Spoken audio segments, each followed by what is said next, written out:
Hello and welcome to the Killstream. I'm your host, Ethan Ralph, the owner and the editor-in-chief of the RalphRetort.com. We're back on YouTube again. That's pretty fun. We'll see. It's going good so far. Let me look. I think I did see a super chat. Give me a second. I'm still trying to figure out how the menus work. It's been a while since I messed around back here. Okay, give me a second. But yeah, what is today? Tuesday? I don't know. I didn't even get much sleep last night. Oh, where is it at? I saw it pop up. Okay, here we go. WT Lawson says, Ralph, I'm giving you $5 American. That way Mamology doesn't know the value and pay him a few pennies and a taco or two. Ozymandias says, press 1 if meme should dock Ralph pay for late and gay. You know what's funny is last night I used a different thing where it's just the live stream page, but tonight I set it up as an event like I did back in the day, and I forgot you had to do the whole preview thing, so I just completely fucked up. All right, let me just go ahead and bring in Gator. Zidane should be back on Monday, although we'll see. We'll talk about this in a second. Gator, I'm glad to have you here for what is possibly the final kill stream. Glad to be here. I changed all of my stuff back because it's the end of an era and the beginning of a new one. The end of an era. Now I did see people on Twitter talking about, oh Ralph, come on, this can't be the last kill stream. I think it probably is, at least as far as YouTube goes. Now of course, needless to say, I'm still going to be doing a show here in this time slot on this channel probably for the foreseeable future. But I think that I'm going to change the name. And I haven't decided what the name should be. I've seen Meme Stream thrown around. That's definitely one of the tops. What was the other? The Guntcast that was suggested. That would have to be up near the top of the list. Someone suggested Retort Report. Yeah, Retort Report. That was a funny one. The gun stream. I'm not sure what I'm gonna make it at this point, but we'll see. Heel stream. Nah, I think that's probably a little too close to kill stream lore there. That'll get your YouTube immediately. The heel stream was what got us deleted in the first place. What the fuck? But I was driving around earlier today and I did think about that and I was like, I don't know. That might not be a good idea. The love stream. The Israeli retort. We could do that. What do you think about that? I don't know. Are we going to get JDF pay? Is that what's going on? The rabbi retort. I don't know. I'm just kicking around some things here. The SPCC, the SPLC Appreciation Society. The late stream. I see Peaceful Sunset suggesting that in the chat. I don't know. There's several ways we could go with the Jew. The Jew crew. That's the early late show. Yeah, me and Gator were talking about that. I don't know. There's a lot of different ones. I haven't decided. Now the thing is, once I pick a new name, I'm gonna have to actually stick with it. So, we'll see. We'll see how that goes. Did you watch Joe Rogan earlier? I saw a little bit of it. I didn't get to watch the whole thing. I didn't watch the whole thing either, but I did watch a decent portion of it, and I saw this portion. I think you can probably guess by the cryon what it's going to be. But let me just go ahead and play it. Do you have it pulled up, sir? I do indeed. By the way, I forgot I'm on incognito, and I can't use Iridium, so we'll just have to look at it like this. All right, let's play it. 2:19:35. Oh, wait, I got to turn it up. By the way, I saw Brittany Venti in the chat. What's up? I think she's working on a little something. I won't spoil it, but all right, 219.35. Let's play it right now.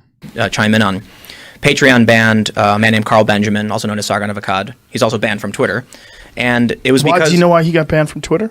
I can see.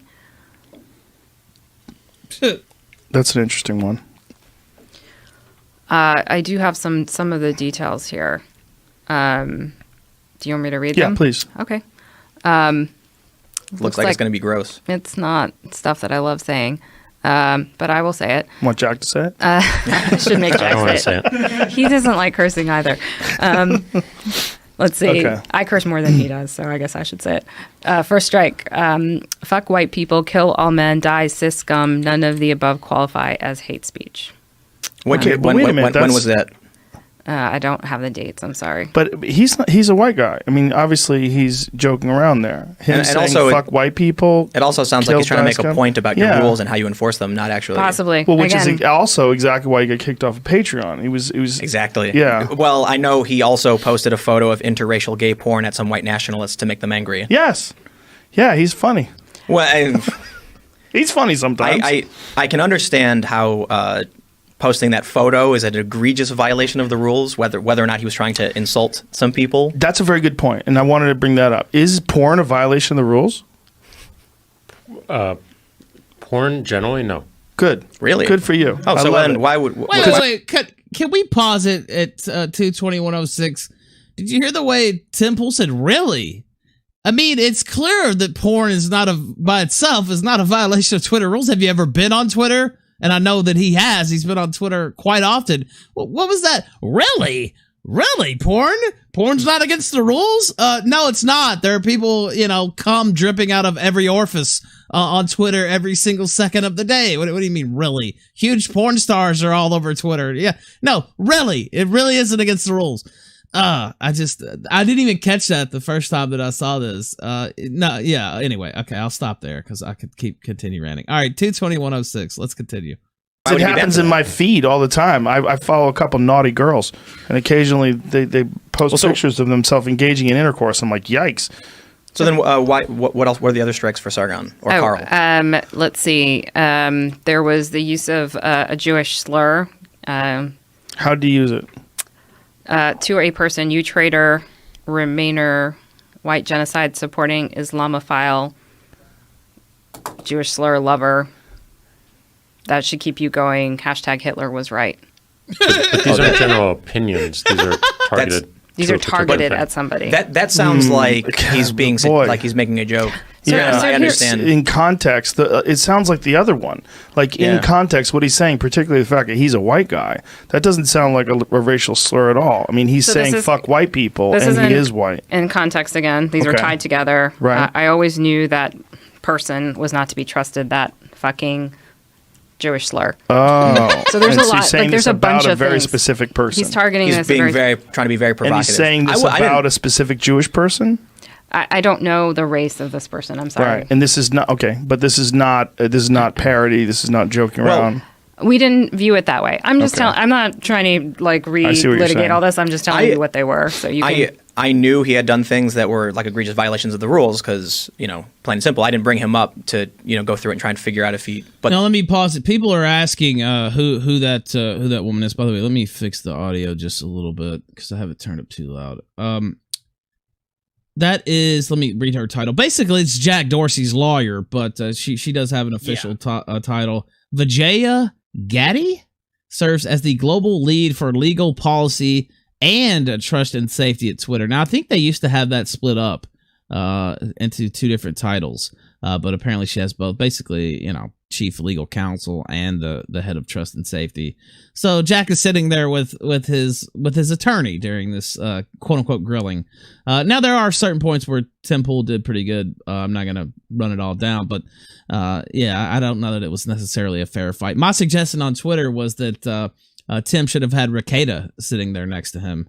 Absolutely. That might have evened the odds a little bit. It was kind of a stacked deck from the start. And I could also tell in his face that he regretted bringing up Sargon almost as immediately. I don't really know why he decided to do that. All right, let's continue with 222:34. That it does sound like at least the first one was meant to be a critique of your. So potentially, but there are a bunch of others if you want to hear them. More than sure. Keep it rolling. This is again targeted. This is how I know one day that I'll be throwing you from a helicopter. You're the same kind of malignant cancer. Don't forget it. So there's just it's not one thing or two things or three things. This is like a bunch of them here. That's illusions of grandeur. Imagine thinking you're going to throw someone from a helicopter. Well, he doesn't hey, bro, really get you in that helicopter. But admittedly, Listen to Joe pause it at 223:01. Joe Rogan just absolutely roasted. I don't think he likes Sargon. Every time Sargon's been on his show. Remember the last time I remember him mentioning Sargon, he acted like he didn't even know who this guy was. It was like, Sargon? Who's that? Jamie, pull that up. Yeah, this guy, his name is Carl Benjamin. He goes by the name Sargon of Akkad. Yeah, now at least this time, he didn't pull that. But the guy was on his show for 3 or 4 hours. Of course he knows who he is. Maybe he wishes to forget. Now they're saying play that again. Yeah, maybe we should play that again. All right, where was that? How far should I go back? Let's go back 20 seconds, 222:40, and we'll continue there right now. If you want to hear them. More than sure. Keep it rolling. This is again targeted. This is how I know one day that I'll be throwing you from a helicopter. You're the same kind of malignant cancer. Don't forget it. So there's just it's not one thing or two things or three things. This is like a bunch of them here. That's illusions of grandeur. Imagine thinking you're going to throw someone from a helicopter. Well, he doesn't really get you in that helicopter. But admittedly, so he's on YouTube by the name of Sargon of Akkad. He's a big account, and I've criticized him for being overly mean in the past, and I think it's he definitely gets angry. But he is very different now, and I guess the reason I brought him up was he's very different now. How so? Well, a lot of the content he makes is much calmer. He's less likely to insult someone directly. He's probably recognizing that. Wait, let's pause it, and I'll take it back just where are we at? 223. We'll go to 223. Let's see, 10. We'll take it back just a little bit. Tim Pool. And again, this is not me trying to run down Tim Pool, but Tim Pool has been on tour with Sargon of Akkad. That's correct. Did you realize that, Gator? Yeah. That's nowhere in this is that mentioned whatsoever. So he actually has financial dealings, and he was paid for his time on this tour. I don't know. It just seemed like that might be. I guess it's all about ethics here at the Killstream. It just seems like that might be something you should mention. But all right, let's see. Heartworm. I won't read that. Captain Smackho says, Ralph, you ragging. Okay, maybe just a little bit. All right, 223:10. Let's continue. But he is very different now, and I guess the reason I brought him up was he's very different now. How so? Well, a lot of the content he makes is much calmer. He's less likely to insult someone directly. He's probably recognizing that he's on his last straw. Oh, definitely. I mean, he's been kicked off of Twitter. He's on YouTube. He's probably got to mind his P's and Q's. Oh, the reason I brought him up again, but we'll move on, was that activists found a live stream from 8 months ago. Again, I totally forgot why I was bringing this up because we've moved so far away from where we were. But they pulled a clip from an hour and a half or whatever into a 2-hour live stream on a small channel that only had 2,000 views, sent it to Patreon, and then Patreon said, yep, that's a violation, and banned him outright without warning, which, again, I understand is different from what you guys do. You do suspensions first. But I guess the reason I was bringing it up was to talk about a few things. Why blocking isn't enough, why muting isn't enough, and if you think that it's driving people off the platform, people post my tweets on Reddit. I block them. They use a dummy account, load up my tweet, post it to Reddit, and then spam me on Reddit. So, blocking and even leaving Twitter would never do anything short of me shutting up. I've heard enough. It all goes back to Reddit as usual, Gator. What did you think about the clip? And do you agree with me that perhaps he regretted bringing up Sargon? He immediately, I don't know why. I forgot why I brought him up, but I really wanted to shift into something else. And that was probably of the portion of the podcast that I saw, that was probably his weakest point. And I love how he brings up Sargon, and she just pulls up a list as long as her fucking arm, and I don't even think she read all the stuff, and they just barely touched on the gay porn. Yeah, his reaction when she just pulls up this list of all of the dumb stuff he said on Twitter, and Tim Pool's just like, "Oh, I stepped in it. I messed up." Well, I knew about all those tweets because I have a list of them somewhere, and I talked about this on Twitter. he was actually replying and quote tweeting people. And I know, look, I feel like you should be able to, my opinion is you should be able to say whatever you want on Twitter, right?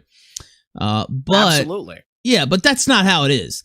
And people wonder, well, how does Ralph keep his account? How did he get the blue check mark? Those are all valid questions, especially the check mark thing. I'm still, I guess, go get arrested. That's when I got mine after that. But one of the ways I keep my account is I'm very careful when I quote tweet people and when I reply to people. You can get away with more on an individual tweet than you can when you're quote tweeting and replying, because they can call that targeted harassment, especially if it has, some insults about their race or religion in there. That's something you want to be very careful for. Now, if you don't give a fuck, say whatever you want. But if you want to keep your account to promote, say for instance your live stream, you have to be a little bit careful. What about you? You have to walk that fine line between comedy and just dunking on somebody. You have to get really, really clever with the words you use. Yeah, I mean, and Sargon's on Twitter now. I don't know if everybody realizes that. I forgot the name of the account, like Backworldsman,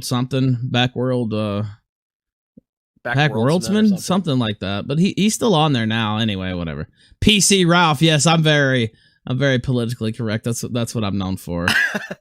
Chat. Who's that? Dick Toes in the chat. Yes, that's what we're known for here in the Killstream. All right, let me read a couple of these. Ralph is angelic. Don't you see his avatar? He's a good boy. He's done literally nothing wrong. How do you think we got back on YouTube, dude? Come on. All right, let's see. The Bone Zone says, how much did you pay? How much did you pay, Susan? The Bone Zone says the Ralph Retort live stream, Gunt Stunts, and Chill Stream. That was his.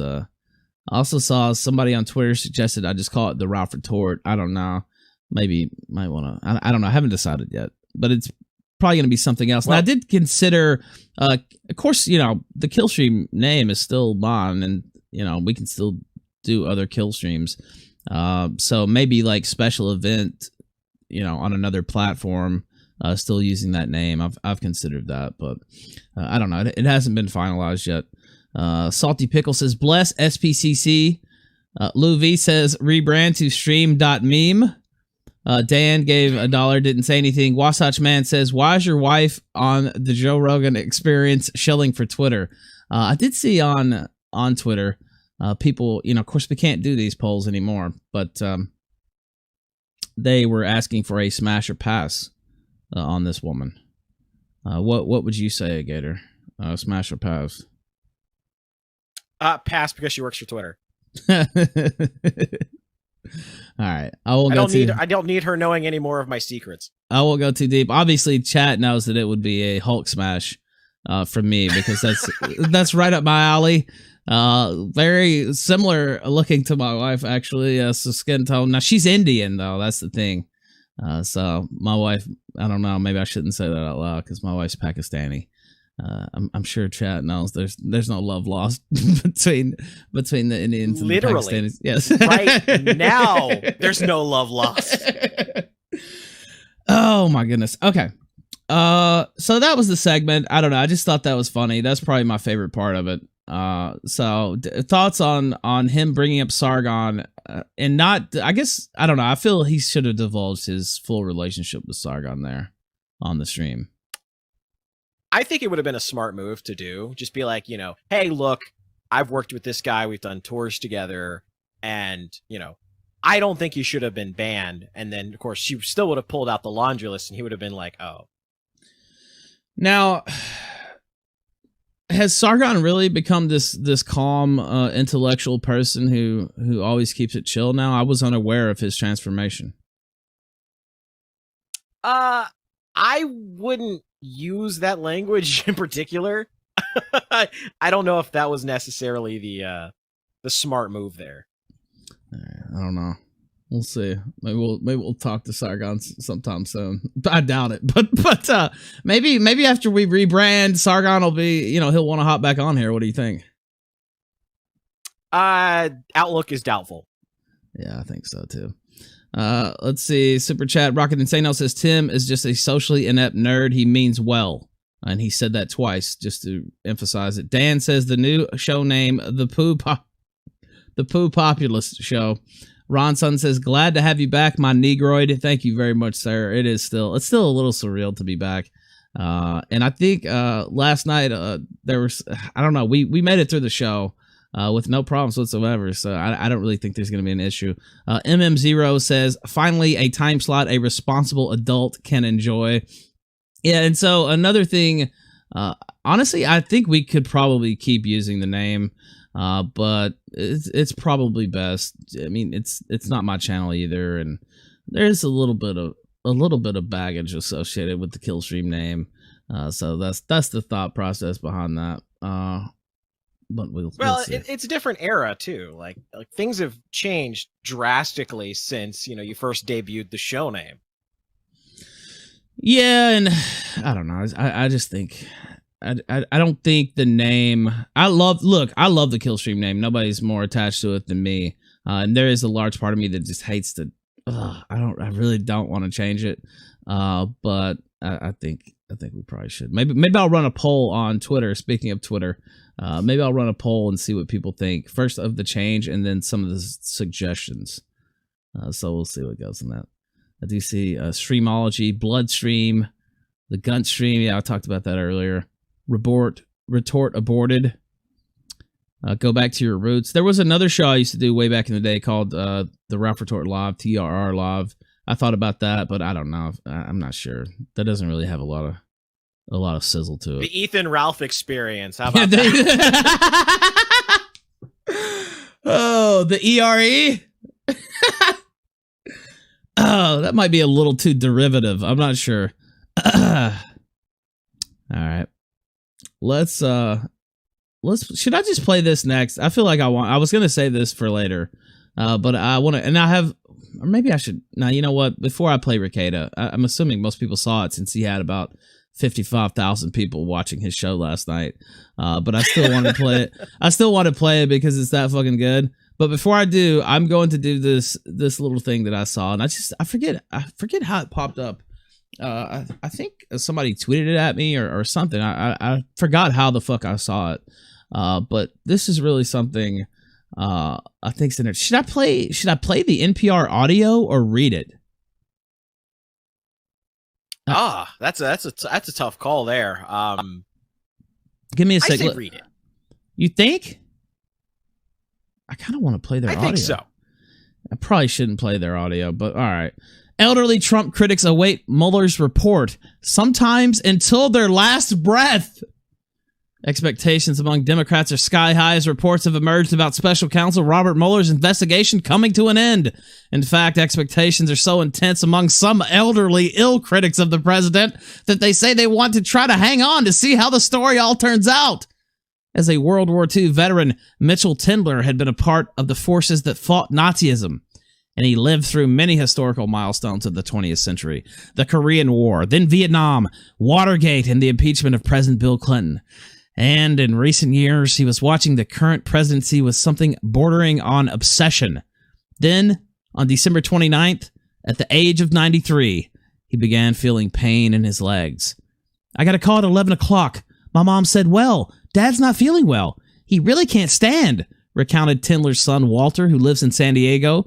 Within a couple of hours, they called 911 and got him into the ER because it wasn't getting any better. Mitchell Tindler began to fade. He had outlived 2 implantable defibrillators and was on his 3rd.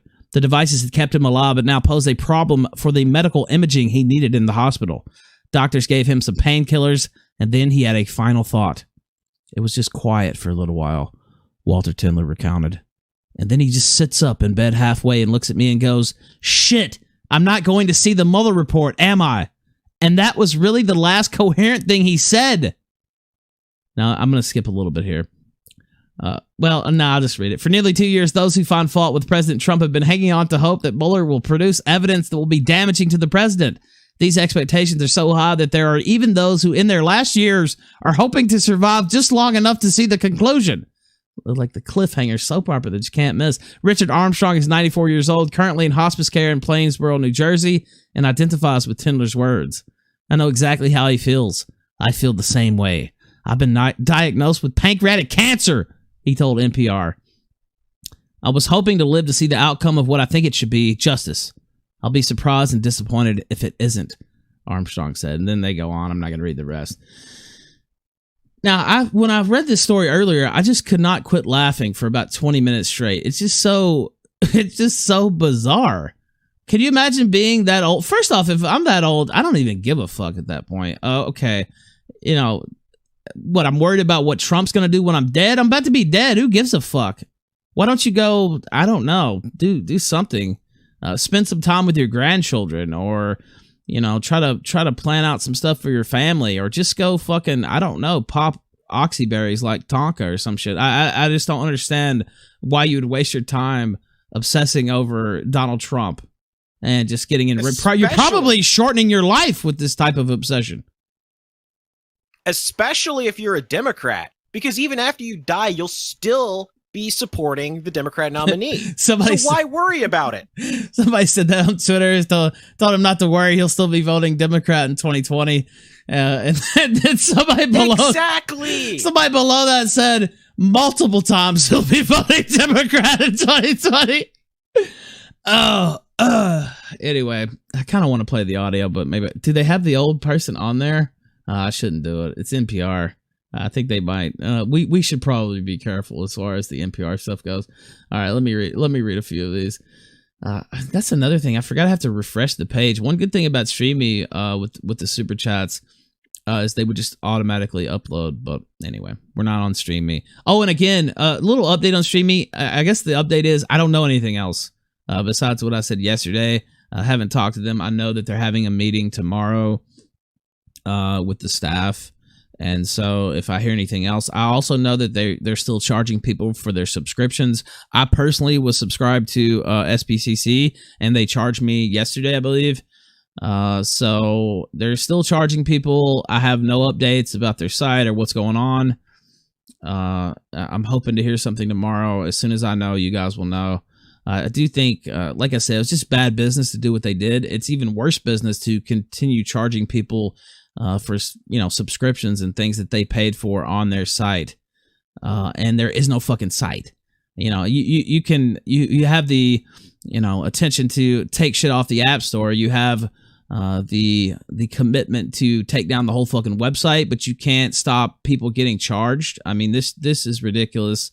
Yeah, and it goes beyond. They do owe me some money, whatever. But they're charging users of the site, so it goes beyond that. I still expect them, you know, to pay what they owe creators and stuff like that. But that's just bad business all the way around. I can't say anything positive about that. Now, that's not saying anything about the staff. All staff members that I ever dealt with at StreamMe, great people, did everything they could to help our show and to help others. But the ownership they're way out of line with this. I don't know. I could be a little bit meaner about it, and, you know, go off and say, fuck you, eat shit. Cause it is kind of one of those things, but I'm trying to be like Sargon, that basically I'm trying to transform, into Sargon and be calmer. Yeah. I'm trying to be like, calmer. Trying to be like the stepfather. So that's what I'm trying to channel here. But it's definitely fucked up. And as soon as I know more about it, you guys will know more. I see Ennui in the chat says, LOL, that's fucked. I have 6 subscriptions. They better not keep charging. Yeah, I mean, you would think there would be some way they could put a halt on that, but they were more concerned about just pulling everything off based on, you know, trolls sending them pictures with, you know, their wife having cum on her face or whatever. I don't know. I think it would have been... I think people deserved at least some kind of explanation for what was going on, or some kind of heads up. Be like, hey, we're pulling all of this stuff on, like, let's say Wednesday. You know, you have some time to do this and that and the other, or whatever. I think they owed an explanation to people before they started pulling stuff. It was very unprofessional. Let's see. LSB Gaming says, if a YouTube channel puts out more than 4 notifications in a day, it stops all notifications. Memology probably hit his quota with his uploads. I didn't know that, actually. But yeah, that makes sense. I guess people were saying they didn't get a notification. I mean, we're definitely not the main attraction here on this channel. He had an Alinity video that I saw earlier that's pretty funny. Also, Will Smith. I might play one of those later. We play his shit on the stream all the time, but I think it's even more appropriate now that we're on his channel. Let's see. Bonezone says, "How about the Peaceful Sunset?" That was definitely one of the ones I personally considered. It's not out of the running just yet. Solomon Gumble says, "Susan Wojcicki gave you the Sheeny curse, Ralph." Bipolar Bear says, "We can get Mimoji a green card if the name stays Killstream." Cynic and Chief says, "Stick with Killstream. If not, use TRR Live." Yeah, I don't know. It's not final, but I just feel it's kind of, we're not breaking any rules by being on here. The Killstream's not banned from YouTube. You're just banned from owning an account. I'm just banned from owning an account, and I wasn't suspended for, racism or anti-Semitism or, Nazism or anything like that. You know what I was suspended for, Gator? You know already, but I do indeed. It was a circumvention of technologies. Basically the same thing. They didn't even suspend Alex Jones for any of his content or anything like that. They said he was circumventing a live stream ban, and that's what they used to delete all of his accounts. That's what they used to delete all my accounts. And their punishment was, you just can't have another YouTube account. It wasn't, you're never allowed on YouTube. I've been on multiple streams since then. Matter of fact, we had Nicky Rackets on last night. I think the day after we got banned, he had us on, me, Gator, Zidane, my wife was on there. I've been on, of course, Warski's show many times, a bunch of other people's streams. And so I'm not banned from being here, and the show's not banned. I'm just banned from owning a channel. But I still think, even with all that being said, it might be kind of a blatant middle finger to YouTube to keep this Killstream name. So that's the thinking. That's the thinking behind it. Anyway, no need to needlessly aggro. Yeah, it's almost like a fuck you, and we're on somebody else's channel, so maybe it might be better to change it. I don't know. We'll see. The Punished Report. That's not bad. I see that in the chat. Go to D-Love. No. I mean, I think I might do some gaming stuff over there for fun, but that if I have to go there, I will. But that's one of those last resort type deals. Okay. Now I'm gonna play the Ricada clip. I'm gonna take calls. Gator, did you do what you were talking about earlier? No, you didn't yet. Let's put out the Discord link. Invite people. Also, I have a clip from our good friend Coach Red Pill. I wonder. I'll save that. I'm not sure everybody saw it. Actually, I told Gator this, and this was off air, and he's just like, "Ralph, are you sure you want to play that clip?" But me being me, I think I should play the clip, especially since this old bastard's been talking so much shit about me. I think it's only fair. That I play this clip. You know, Coach Red Pill. You know what? I might just play it now. Since I've been talking about it so much. Here's the disc. Fuck. Let me do this again. Discord. Yeah, let's make sure to get the Discord link out there before. Yeah. So since he's been talking so much shit, I think it's only appropriate. Coach Red Pill, he's all about morals and being a man and fulfilling your manly duties. That's what he's known for, right, Gator? Yeah, he's the consummate internet dad, right? That's kind of his gimmick. Yeah, he's a good guy. I mean, it's not like he has, bastard children all over the world and, skipped out on his obligations everywhere he's ever had any. That's not Coach Red Pill. That's not his MO. It's not like he's, an alleged scam artist or anything like that. He's an upstanding. Someone said scuffed Jordan Peterson. That's literally what he is, by the way. Okay. Let's go ahead. Let's hear from Coach Red Pill himself. Now, he was making a lot of false allegations against me and my personal life. And what's funny is when he first started talking all this shit a couple weeks ago, he came out and said that's not true. Ralph never looked at another woman. He loves his wife. But that part is true. And now all of a sudden it's morphed into a bunch of bullshit. So I dropped a little knowledge that I really didn't want to drop, but since he kept making up shit about me, I put out on Twitter that he cheated on his wife while she was pregnant and kept a girlfriend separate from his wife. This is his response to that claim, and I think it's better to just let the man speak for himself. Coach Red Pill talking about cheating on his wife. Let's play it. Do you have the clip, Gator? I guess I should send it to you. I thought you already had it. I went ahead and searched for it. Okay. All right, let's play it right now. Check it out. Ethan Ralph is responding. He says, Coach Red Pill is a snake who bragged about cheating on his pregnant wife. I never said such a thing. Hey, I mean, this is true, right, Coach? Did you No, it's not, actually. Your pregnant Ukrainian wife? No, that's not. Let that sink in when you hear him talking bullshit. What? What's the truth in that story? Why would he say that? Oh, because like for a while I had a girlfriend, but my wife wasn't pregnant at the time. Wait, what? You had a girlfriend while your wife was pregnant? No, you misunderstand deliberately. Again, see, you're an English major, I'm digging, right? Coach. I'm digging, Coach. No, I said I have had a girlfriend, but my wife was not pregnant at the time that I had a girlfriend. Wait. He had a girlfriend, but his wife was. Now his defense is she wasn't pregnant. Now that's what he's offended about. Okay, let's continue. I'm just pointing that out. I think anyway. Let's continue at 40 seconds. So anyway, I don't know. You're playing with semantics here. So what? You had a no, wife? I'm not. It's very clear. Your wife and your girlfriend. It doesn't really matter. You're missing the wider point. No, are your wife and your girlfriend two separate entities, Coach? I beg your pardon? So are your wife and your girlfriend, are they two separate entities or are they the same person? They are two separate entities. Yes. So your wife was pregnant. No. Your girlfriend was pregnant. No. but you held a wife and a girlfriend at the same time. Yes, because a wife can be not pregnant during the period that she is your wife. Does that make any sense, or is that too difficult a concept for you to understand? Were you separated from your wife while you were with this girlfriend, or divorced, or were you cheating on her, as Ralph was saying? The way I handle my personal life is my business, right?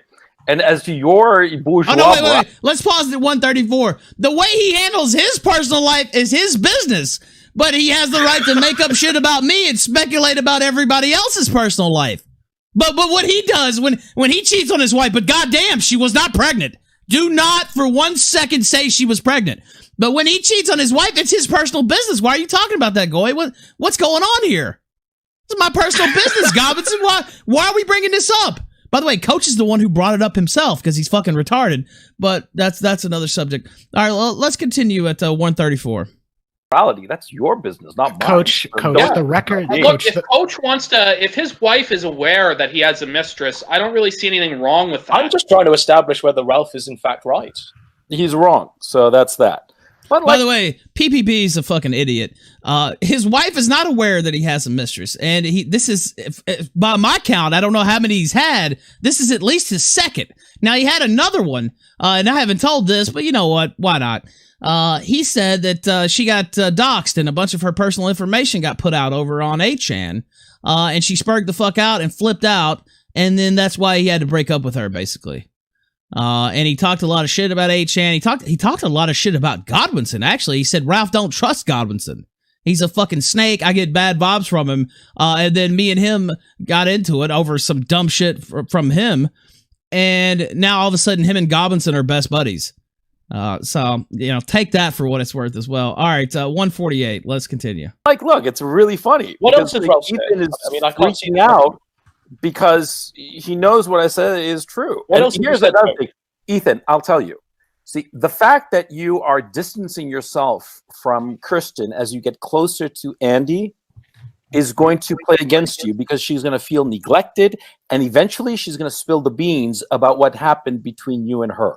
So if you're smart, you're going to go and suck up to her so she keeps her mouth shut. That's a fact. So, Coach, when you made that video, never badmouth a lay, you were actually talking about Ralph, not Andy. Disavow! Because you wanted to save his crumbling marriage with Nora, right? Disavow! Wow. Blown the fuck out, folks. Blown the fuck out. Yes. So what else did Ralph say? Has he just said that completely blown out? I'm the one that's blown out. What in the fuck? God, PPP is retarded if he actually believes that. Okay, let's continue at 238. I don't even know what else is on this clip, but let's continue. You've been cheating on your wife. Let me see. I'm looking at his thing now. Is Ralph in the chat? I think Ralph's in the chat. He said, "Coach abortion pill." That's well, that's another thing, and I guess we'll finish it with that. He also relayed a story to me and Andy at one point about convincing his girlfriend to have an abortion. And he had a laugh. He did his coach laugh. Now Andy can do it better than me. I'm not sure. I can't do it. Can you do a coach laugh, Gator? Probably not. I mean, I know Coach just celebrated his birthday the other day. You know what's a shame though is that his unborn child didn't get to celebrate their birthday, all because he talked his girlfriend into having an abortion.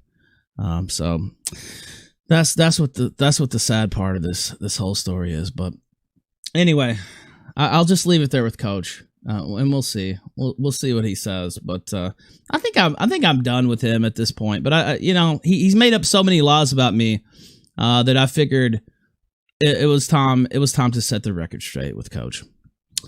All right, now I want to play Nick. We need a palate cleanser after that. Can we palate cleanse with Nick Rekieta? Definitely. Since we are effectively the lead into his show now, so we got to promote. Promote him. Not that he needs any. No, he doesn't need any. He doesn't need any at all. All right, let's start off. I think you already. Do you have this clip as well, or should I send it? I do. Yes. Okay. All right, let's play it right now. So I hope you guys found that entertaining. I hope you found that interesting and informative. I hope if you're on the other side that you paid attention. It's not a game anymore. You came after a man's money. You came after a man's reputation, and you came after a man's life. Now it's time to put up or shut your stupid mouths. We would all love for you to put up a shred of proof.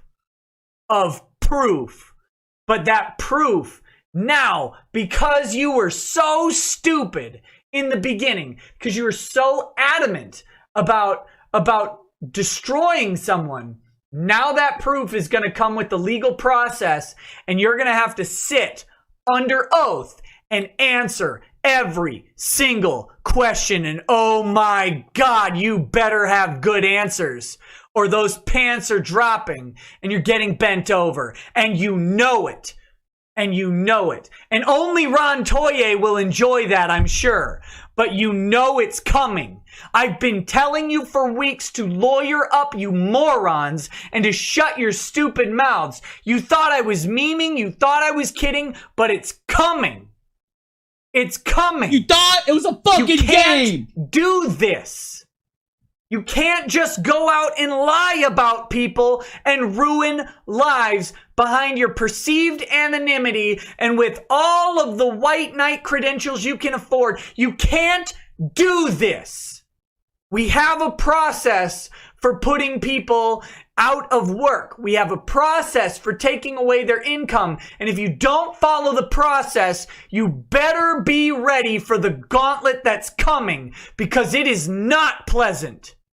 Oh, believe all victims. Oh, it's sad that victims have to face their accusers. Oh, the trauma of having to answer questions about your victimhood. I'm sorry, you had the chance. You don't have to answer questions with your friends groups. You don't have to answer questions in therapy. You don't have to answer questions when personal healing is involved. And I will 100% afford you all of the deference. If you came to me and told me your Me Too story, I will listen, I will believe, and I will help counsel you. But the second you try and ruin someone's life, you don't get it anymore, because now it doesn't affect you. You're ruining someone else. So you better back it up.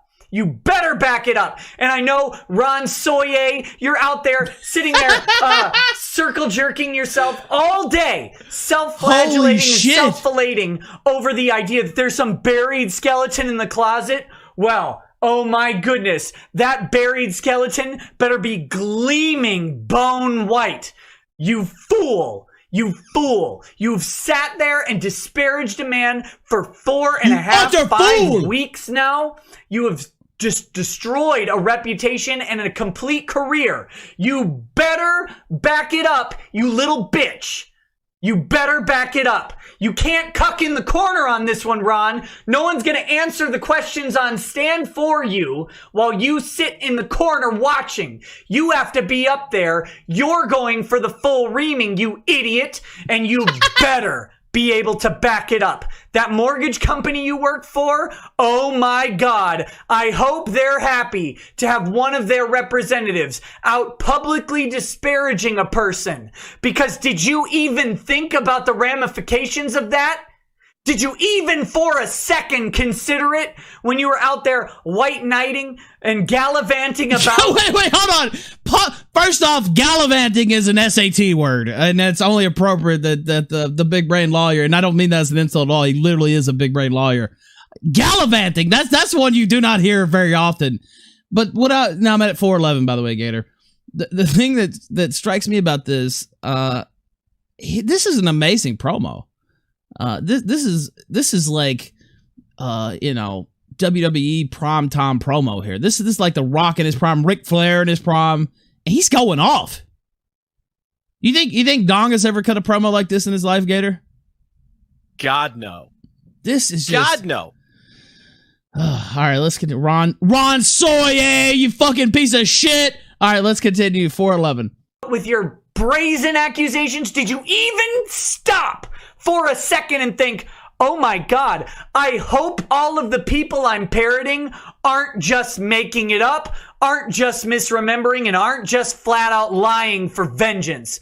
My goodness, Ron, I hope to God, for your sake, you can back it up. Because it would really suck to start off a marriage with a lifetime of liens. Oh, no! And you know all about liens, don't you, mortgage boy? No, wait a minute. 446. Hold on. It would really suck to start off a marriage so he knows that he just recently got married. A lifetime of liens. He knows all about that, too.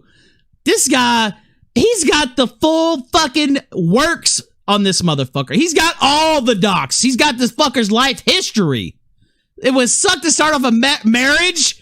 Like that's like some insider shots right there. This is what you get when you fuck with a goddamn attorney who knows what the fuck he's doing. Like this is brutality. Like what is someone in the chat had the right idea. Welcome to Monday Night Law. Now this is just, it's one thing to fuck with me or whatever. I'll just get on here and talk some shit. When you fuck with Nick Rekieta, like, this guy, he knows private investigators. He's got attorney connects all over the fucking country. This guy's gonna pull up every fucking single bit of fucking docs that exists on your ass and put it out there for the goddamn world. Pacer.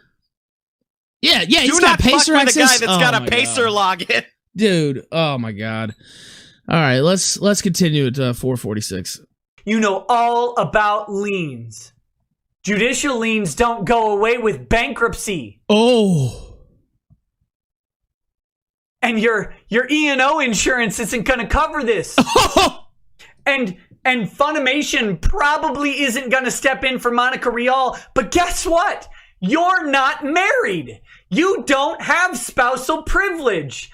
What were you thinking talking about this publicly without spousal privilege? You can be compelled to testify so maybe they're just against fiance. your Okay. cuck wife to be in court. No! You idiot. You idiot. You don't have the privilege until you have the paper. No, wait a minute. What were you thinking? Oh, no, hold on. I have to go back. This is probably the most epic thing I've seen, other than the Alex Jones podcast. Let me go back to 520. All right, with Rogan, I mean, the Jones podcast with Rogan. All right, let's go back to 520 and play that again. Fight against your cuck wife to be your in cuck court. wife to be. You idiot. You idiot. You don't have the privilege until you have the paper. What were you thinking? What on earth are you still thinking? Even if on the longest shot in history, Funimation decides to preserve Monica, I got news. I'm betting that doesn't happen. But even if that were the case, they owe nothing to you, and you and Monica are not one holy union yet. You're not one holy union yet, and you weren't at the time of the events in question. And oh my God, you don't have privilege. You don't have it. Being fake married isn't the same thing as being real married. So I hope you're happy being a cuck with her rather than without her. But without that document that says you're married, buddy, you can be forced, compelled under contempt of court. Under contempt of court to produce evidence against her if requested by subpoena. And if you choose to ignore the subpoena, welcome to jail, you idiot. Oh my goodness. I hope your Google foo helped you, you moron. Look up those professional rules all day. I'm not your attorney. I'm not Vic's attorney. I'm just a guy on the internet laughing at how stupid you are. Get bent, you moron. Holy shit, dude. Oh. I guess thoughts on that. I just you know what this guy did. This is the guy who was saying that Nick had been sanctioned in Minnesota or whatever, just completely making up shit. And Nick's a really nice guy, even to people who are pieces of shit. He's just, you know, he's affable. If you come to him and maybe you've gotten on his bad side and, you know, talk to him, he's probably gonna let it slide, or, you know, just let bygones be bygones. But when he started making false claims about his legal career, this dude awakened the beast in Rekieta. And we've had Rekieta on this show going back to at least last summer. I want to say June, July, but he's been on the show, I don't know, 10 times at least. And just first off, his progression from where he started to now, he's already at that, you know, over 9,000 power level. But when this guy started fucking, you know, making false claims about his career, just the absolute destroyer came out in him. And Ultra Instinct Blanco Rekieta. Yeah, I mean, this would be one of the last dudes I want to fuck with at this point, because not only does he have his, you know, innate ability and his legal knowledge and all his connections, but he's one of the hottest things going on YouTube right now, and he's got a fucking army at his back. And this would be one of the absolute last people that I would want to go up against. But, you know, some people are really stupid. All right, let me read some of these. Go ahead. Go ahead, Gator. I was going to say, you know, the whole Vic thing from start to finish has been a comedy of errors. You know, like Nick says, what were you thinking? I guess they thought the Me Too stuff would just carry them all the way to the finish and kick him out of the industry. They still haven't gotten lawyers yet? And yeah, and making all these wild claims on Twitter. Yeah, I mean, you should be, first off, just keep your mouth shut. That would be, and I think Nick would say that himself. Like, you know, these are principal players. Like, what the fuck are you doing running your mouth? But you know, sometimes people can't help themselves. By the way, I saw a couple people in chat telling people to like the stream. I would certainly never advocate for people to go and hit the thumbs up. That would be Bush League. But if they would like to do that, that's cool. All right, where am I at? Rocket Insano says, title idea, you can't do that on YouTube. Get everyone who's been banned or displaced by YouTube. Y'all could turn it into a network of sorts. Doc Window Licker says, how about Surprise, Struggle, Snuggles, and Uncle Ralph's magic windowless van? Rocket Insano says, this reads like a Nazi propaganda piece. Creepy. That was in reference to the NPR thing. Yeah. And you notice how in the NPR story where they just throw in this guy fought the Nazis in World War II. They're clearly trying to make the connection in your brain without, you know, outright saying it, that, oh, he fought the Nazis back in World War II and now he's fighting the modern day Hitler and Donald Trump. That's clearly, you know, I've written stuff and you can read about this kind of thing, you know, everywhere when I talk about the art of writing. You want to make the connection in the reader's mind without having to say it, because that's actually a more powerful connection. When people come to that conclusion themselves, it sticks in the brain longer, and it sits heavier than if you just outright say it, because you're putting the pieces there, and then the person comes to that conclusion themselves, and it's like it's an interactive thing. It's like something that they did with their own mind, rather than just being flat out hit over the face with it. So that type of connection is way more powerful.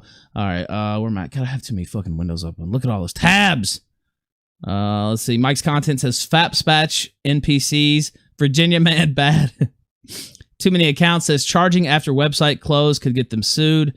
Yeah, I don't know what the fuck Streamy's thinking. If they have all the motivation to just go close everything down, they could close down the fucking people getting charged. I guess we'll see if they bring the site back tomorrow. Maybe they could argue that no harm no foul. But yeah, it's fucked up. And I talked about this a little bit last night, but I would be wary going into business if this is how they act, with no foresight whatsoever, and people are still getting charged. Not just the streaming business, but the other businesses that they're trying to do. Like, this is fucked up, and hopefully they make it right. So I'm not gonna go too hard about it, but yeah, it's fucked up. Ozymandias says new name Packy Packin' with Memphis barbecue, no anal. Joey Jojo says Cortez's politics may be 3 out of 10, but her looks are a solid 8 out of 10. Would smash. Sucks to see Stream Me sunset. Where will I watch Medicare streams now? I'm assuming he probably stream on YouTube, but I don't know. The morning and the Medicare in the morning thing, probably. I don't think he's going to do that on YouTube, but just judging by what he said on Twitter, I don't have any insider knowledge or anything like that. But Pragmatic Culture says never liked Coach Boomer Pill. Good riddance. Aaron Shadow says Nick Rekieta confirmed for WrestleMania main event. Mythos Irving says hashtag Kick Vic is about to visit Ram Ranch and get fucked by hashtag the beard. Hashtag I stand with Vic. Adel Wolf says call the new show the Grill Stream. Every day can be the Memphis edition. Aaron Shadow says someone needs to dub over some music to that video and make it a WWE promo. Oh my God. What is it? The old SummerSlam theme? I would play it now, but it's not. It won't get a strike, but I'm trying to be extra careful. Can we do that? I mean, I can't do it live on air. Somebody in the stream fucking do it. I don't know. Shit. It's not my forte, but this needs to happen. Yeah. You know what I'm talking about? You know exactly what I'm talking about. The old SummerSlam music. Oh yeah. Like the old shit. I'm talking like early 90s shit. Oh God, I can hear it in my head right now. And there's a lot of different music. Don't just limit it to that. It could be a lot of different tunes from back then, but that's the one I'm thinking of. All right. Battleground. Said the theme. Glass break, and all of a sudden Nick Rekieta just starts cutting the promo. And that's the bottom line. You fool! It's not a game, you fucking idiot! All right. Aaron I already read that. Mythos Irving says, "Daddy, no!" All right. Do we have callers? I've got a good one. Time to play the game! All right, let's bring in a caller. Oh, man. It's our old friend Scratch Point. The guy who bailed us out. I was about to say, we got banned a couple times. Or not banned, but we got strikes a couple times. Well, and I say this almost every time you call in, but it can't be overstated. The Monday Mad stream, regarded as one of the favorites among the audience, actually took place on your channel, sir. So yes, that was a classic. I'm feeling a little nostalgic here. Yeah, I feel like we've done this before. We have done this before. We're back on YouTube. Can you? It's a little surreal, isn't it? Yeah, I just wanted to come on and welcome you guys back and say congratulations on all the success here, because it seems like things are going back to the way they used to be. Well, thank you, sir. I'm trying to remember the saying. I can't remember. I had too much bourbon over the years. I was about to say tonight, but I haven't had any tonight. So, but yeah, the more how about this? The more things change, the more they stay the same. There you go. Yeah, we're back, man. You got any thoughts on the stories or anything else, or? Well, last night when Tonka was running his little TRR is going so well, Plan B or something like that, I went over to the chat and made sure to tell him how many views you had. Yeah, I was like, it's actually going really well. He has about like 4,000 something viewers. Big smiley face. His stream was kind of strange. Of course, I saw it going on while it was happening. We talked a little bit about it last night. All he did was play copyrighted music and stream this chat. Now, there's been some suggestions that he was, trying to hold it for evidence or what. I don't know. It was really weird. Yeah, and then somebody said people, of course, there are moderators in this chat that aren't mine, that are with the channel itself. Yeah. And so they do moderate the chat, but they said they were coming over here and trying to post Vamp's docs in the chat. That possibly that was a gay out by them. That would not surprise me in the least. I hate even still bringing him up, but it's just like he's so desperate to try to come back to relevancy that it's embarrassing. It's honestly sad. I kind of feel that even by talking about him, I can't resist either sometimes, obviously, because I've talked about him a couple times the last couple days. But I feel like talking about him is almost rewarding him, but it's just so sad, dude. It's almost like it's where it's at the point where the best thing to do is just to pretend he doesn't exist anymore because he just blew himself out so badly the first time. Yeah, I agree with that, but again, I can't help myself. It's kind of like the Coast Red Pill thing. Like I should honestly ignore shit like that. But when people pop off with a bunch of bullshit, sometimes you can't help but fire back, right? Yeah, well, there was a lot of shit going around lately, and I felt like a lot of it was, way blown out of proportion. I mean, people saying the show is over because of, various things that were never proven. Fair enough on some of the criticisms with the whole, pedo stream or whatever. But as far as the other stuff goes, that was a bunch of bullshit. And I really don't see, what warranted saying that the show was going to be over with. It just felt like, yeah, I mean, look, the stream I did with Worski, obviously it didn't come off very well.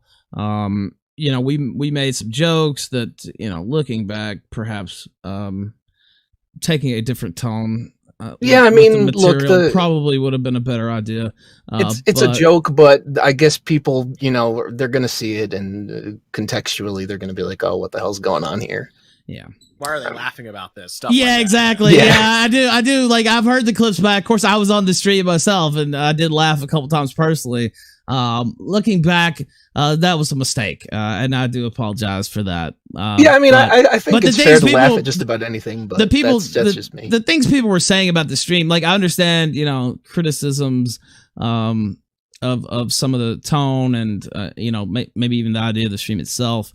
But the things people were saying, just wild, false allegations. Yeah, there was some wild shit out there. Zidane left. Fucking Gator was getting fired, and apparently at one point I was replacing him. I was like, that's news to me. What the fuck? Well, that's another thing I saw on Twitter today, and they're like, well, I haven't liked the show since Zidane left. Zidane did not leave. If Zidane left, I would just tell you guys Zidane left. And I would say, thinking, I don't even have my soundboard. What I would thank him for his service and be like, I love the guy. No beef whatsoever. If he left, I would just say he's gone. Yeah. And he's not coming back, but he is coming back. He's just in China and bummerfuck China with no stable internet access. And that's the heartworm says rip Zidane. Yeah, I don't know. If it was true, I would just say it. But he's been kidnapped, I guess. So, yes. That's what's going on there. The Ricada rant, that was awesome. The whole Vic situation, I've been following that a little bit, and it's just gotten insane. Ron Soye is probably my favorite. That was awesome. That was beautiful. Yeah. By the way, plug your shit. I saw somebody in the chat, and they're right. They're like, love Scratcher streams. They're comfy. Why don't you plug your shit? I appreciate that. YouTube.com/scratchpoint. Used to be on stream.me, but that's in the air. I'm pretty disappointed about that. I was enjoying that site. Well, I'm fairly disappointed too, because I don't think anybody shilled the site harder than I did. And so I'm fairly disappointed. But I think that what they did was kind of an insane overreaction. I mean, look, if you have a website or you are online in any capacity, it's absolutely insane to think that at some point your stuff's not going to be put out there. Oh, by the way, I see Stone Wolf in the regular chat says, what did you mean in the start of the stream when you said Zidane will be back Monday? Maybe we'll talk about that later. So I think it's Monday when he's going to be back. But the maybe was in reference to the show might have a different title. That was what the maybe was in reference to. So, but yeah, Zidane's definitely coming back. So what is Monday? Yeah, it'll be good to see him back. Actually, on Monday I'll be in Miami, but I still plan on doing the show live from Miami. So That should be interesting. That should be interesting. But yeah, we'll see what happens. Scratch, man. You got any other takes real quick? No, the Stream Me thing, it's one of those situations now where I feel like even if it comes back, I can't really trust it to stick around because of the way that they handled this. But I mean, I guess in a way, it'd still be nice to see them come back. Well, I still hope that they come back. Yeah. I do think if they did come back, there would have to be, some rebuilding of trust there for sure. But I mean, look, I want them to come back. If they did, I won't. I don't think it's necessarily a lost cause. If they did, I just think that there would be, Yeah, I mean, I'll still use them, but I hope they at least address, how they'll be going forward in the future with that. Yeah, kind I of mean, thing. I'll still use the site. Now that we're back on YouTube, though, I plan to stay. Yeah, I would definitely try that. Yeah, so we'll see. But yeah, I mean, I would still use the site. I mean, we still have a good base over there. I'll probably do some, side project streams or something like that. Instead of D-Live with the gaming, I'd do my gaming there. Maybe a couple of, oddball streams or stuff that maybe doesn't fit with the show or something like that. Yeah, I've been going with, I've been using that restream.io, and I've just been like dual streaming to both channels. Yeah, I thought about that too. That's definitely a possibility as well. I mean, one part of, obviously, the disadvantage is you're kind of splitting the audience, but then at the same time, that's also the advantage. Yeah, yeah, and I don't know. We'll see what happens. I don't want to give false hope. I don't have a lot of faith that they're actually going to come back tomorrow. But if they do, you'll be the first to know, audience. But anyway, thank you, sir, for coming. Yeah, thanks. It was good talking to you guys, and welcome back. Thank you, sir. Much appreciated, man. You have a good one. You too. Scratch Point. I really hope that. Go ahead. I really hope that Stream Me comes back just simply for the fact that a lot of those guys on staff were pretty cool people. They were always helpful. They were always available. You could talk to them about anything. I just want those guys to continue to have some sort of employment because they were the best. Yeah, I agree with that 1,000%. God, great people over there. It pisses me off. I'm hoping, they should find out one way or another tomorrow. So yeah, that makes me angry. And I know some people, streamers are messaging like, are we going to get paid? Where's our money and stuff like that. And I fully understand that they owe me money as well. But it goes beyond that. They have a, 10, 20 person staff over there. People are losing their full jobs possibly. I see Kami Watch mentioned in the chat. Absolutely. I had some dealings with him. Great guy. So, hashtag pay Randbot. Yeah, I mean, look, I understand that, but it goes, at a certain point, it goes a little beyond that, right? Like these are people's jobs and stuff on the line. So, I feel that, look, even YouTube paid me, when they deleted all my channels eventually. So I don't think that they'll go that route. At least I think that would be super fucked up and even a worse business decision than just shutting the fucking whole site down in 10 minutes. But I don't know. I'm more concerned with some of the people I got to know there on staff, and I hope they get. If they don't get Stream Me turned back on, then hopefully they can get reassigned somewhere else or something. I don't know, but hopefully. Excuse me. Let's take another caller. Let me see here. Okay, move to on air. Trouble Turtle, you're on the air on the Killstream. Hello. Can you hear me? Yes. I'm calling in. I just wanted to say three things. It's nice to talk to you, Ralph, and thank you, sir. It's good to talk to you. Thank you, man. Throw my hat in the ring on the name for the stream. Go ahead. Memphis Barbecue and Bourbon Stream. We can just go with the Bourbon Playing Stream to the crowd. Yeah. The bourbon. Oh no. And I'll consider it.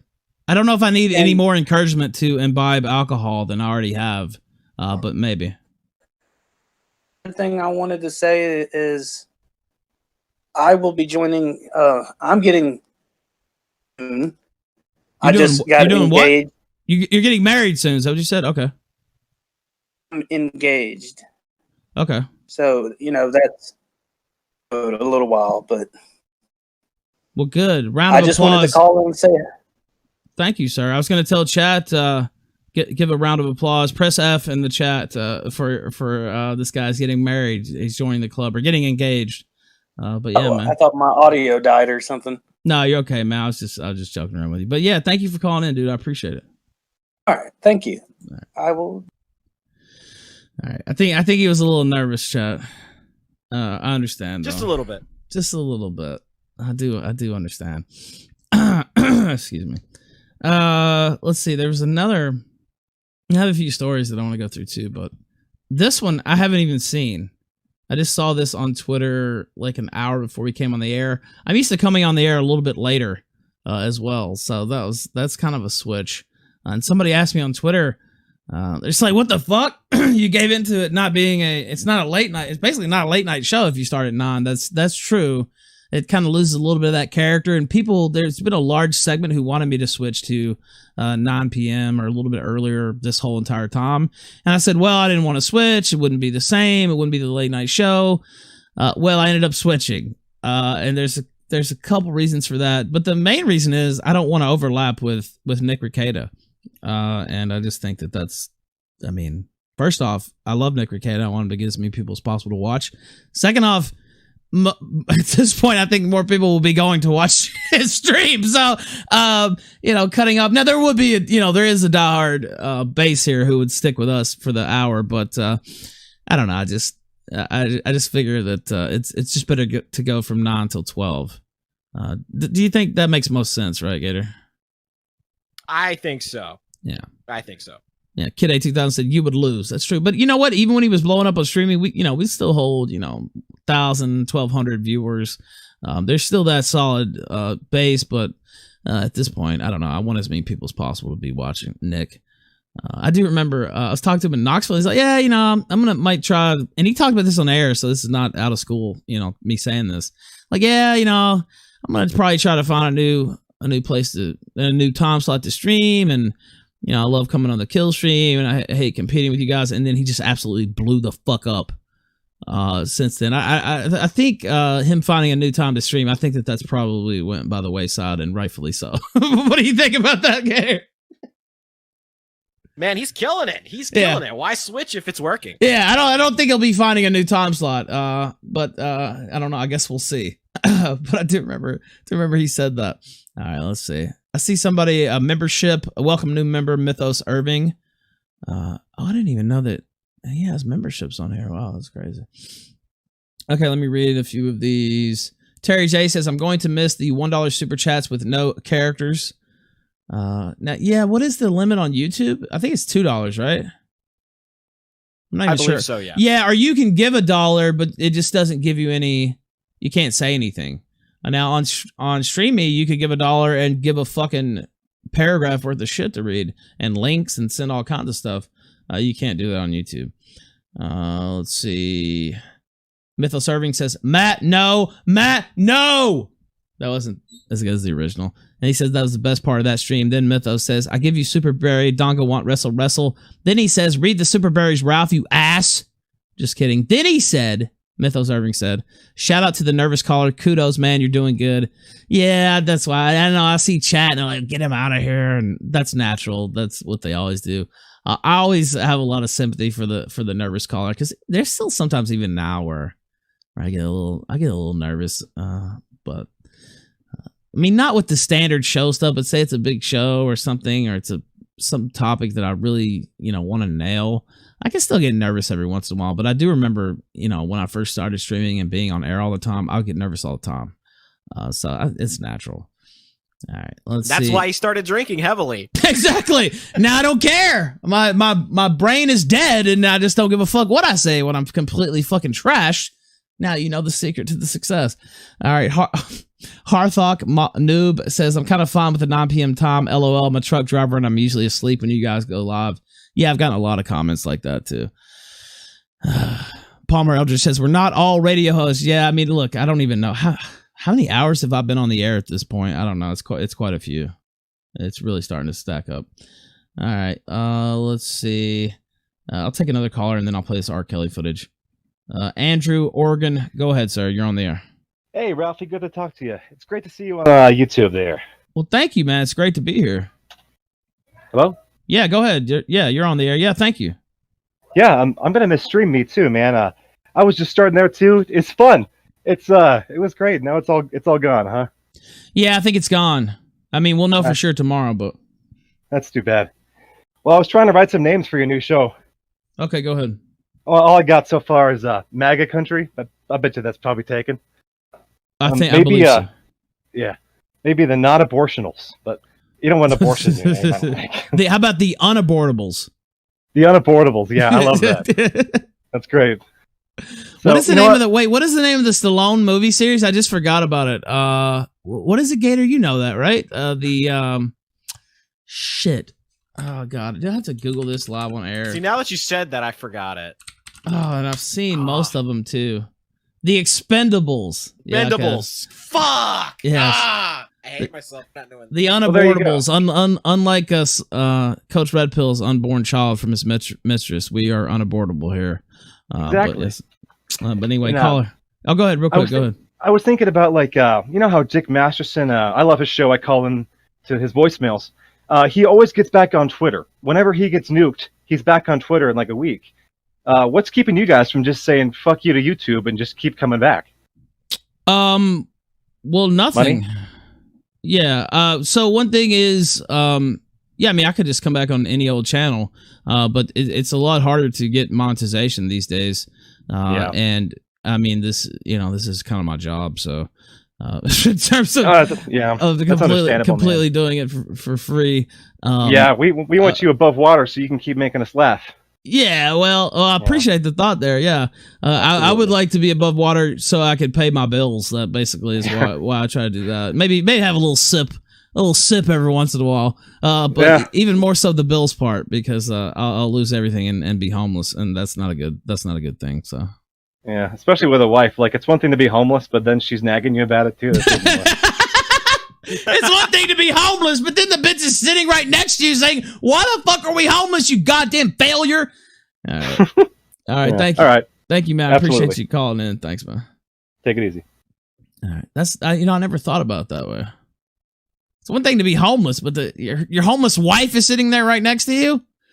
Oh man. Okay. Okay. I want to play this R. Kelly. Did I send that to you, Gator? I have it already pulled up. The evening news tweet? Yep. Okay. He finally got out of jail. I think R. Kelly's on hard times. Not only is he getting, charged with all kinds of, molestation or whatever the fuck they hit him with. It took him a few days to get out of jail. I think his bail, I want to say it was $100,000. So that means he needed $10,000 to get out of jail. And it took him 2 or 3 days to get out of jail. Now, if you got a lot of money, that's nothing. You just drop that $10,000, you're out as soon as they put you in. As soon as they set bail, you're out. He wasn't able to do so. Obviously, he's out now. You see him there in his suit. Let's play it and let the man speak for himself. R. Kelly, the former king of R&B. I Believe I Can Fly. All kinds of other hits. All right, let's play it right now. Good evening, I'm Jeff Glor, and we are going to begin here tonight with an interview many have been waiting for. R. Kelly's first since being charged with sexual abuse last month. Gayle King of CBS This Morning just spoke with Kelly. The charges against the singer involve 4 women, 3 of whom were allegedly underage at the time. In an interview that just wrapped, Kelly told Gayle the accusations are lies. Is the remix to Ignition, Hot and Fresh? Oh, sorry, I shouldn't sing a song. They are still talking about you with underage girls. Do you still sit here and say you have never been with underage girls? Can you really say that? I sit here and say this. I had Wait. cases. Wait. Let's pause. Hold on. Let's go back a little bit. I can't see. Go back to 30 seconds. Now, that's a very simple question. 31 seconds, I guess. Can you really say you haven't been with underage girls? The answer to that is yes, I can say that I haven't been with underage girls. You're wrong, Gayle. Go fuck Oprah, you lesbian. Anyway, that would be the correct answer there. The fact that he goes into a long spiel. Now, maybe he eventually says that. I'm not sure. But it seems like, okay, just say no. I haven't fucked any kids. But he doesn't. Okay, at least as of yet. All right, let's start it back at 31 seconds. They are still talking about you with underage girls. Do you still sit here and say you have never been with underage girls? Can you really say that? I sit here and say this. I had 2 cases back then that I said in the beginning of the interview that I would not talk about because of my ongoing case now. Okay. Right? Okay, fair enough. But I will tell you this. People are going back to my past, okay? That's exactly what they're doing. They're going back to the past, and they're trying to add all of this stuff now to that, to make all of the stuff that's going on now feels real to people. It was back in the day. But the past is relevant. The 1990s were a different time. Absolutely no, it's not. Why? Because for one, I beat my case. When you beat something, you beat it. You were acquitted. We can't double jeopardy you Gail. like that. You can't. It's not fair. It's not fair to nobody. When you beat your case, you beat your case. But I'm not talking about the one case in which you were acquitted. I'm talking about the other cases where women have come forward and said, R. Kelly had sex with me. If you beat the when I case, was you beat the under case. the age of 18. R. Kelly was abusive to me, emotionally and physically and verbally. R. Kelly took me in a black room where unspeakable things happened.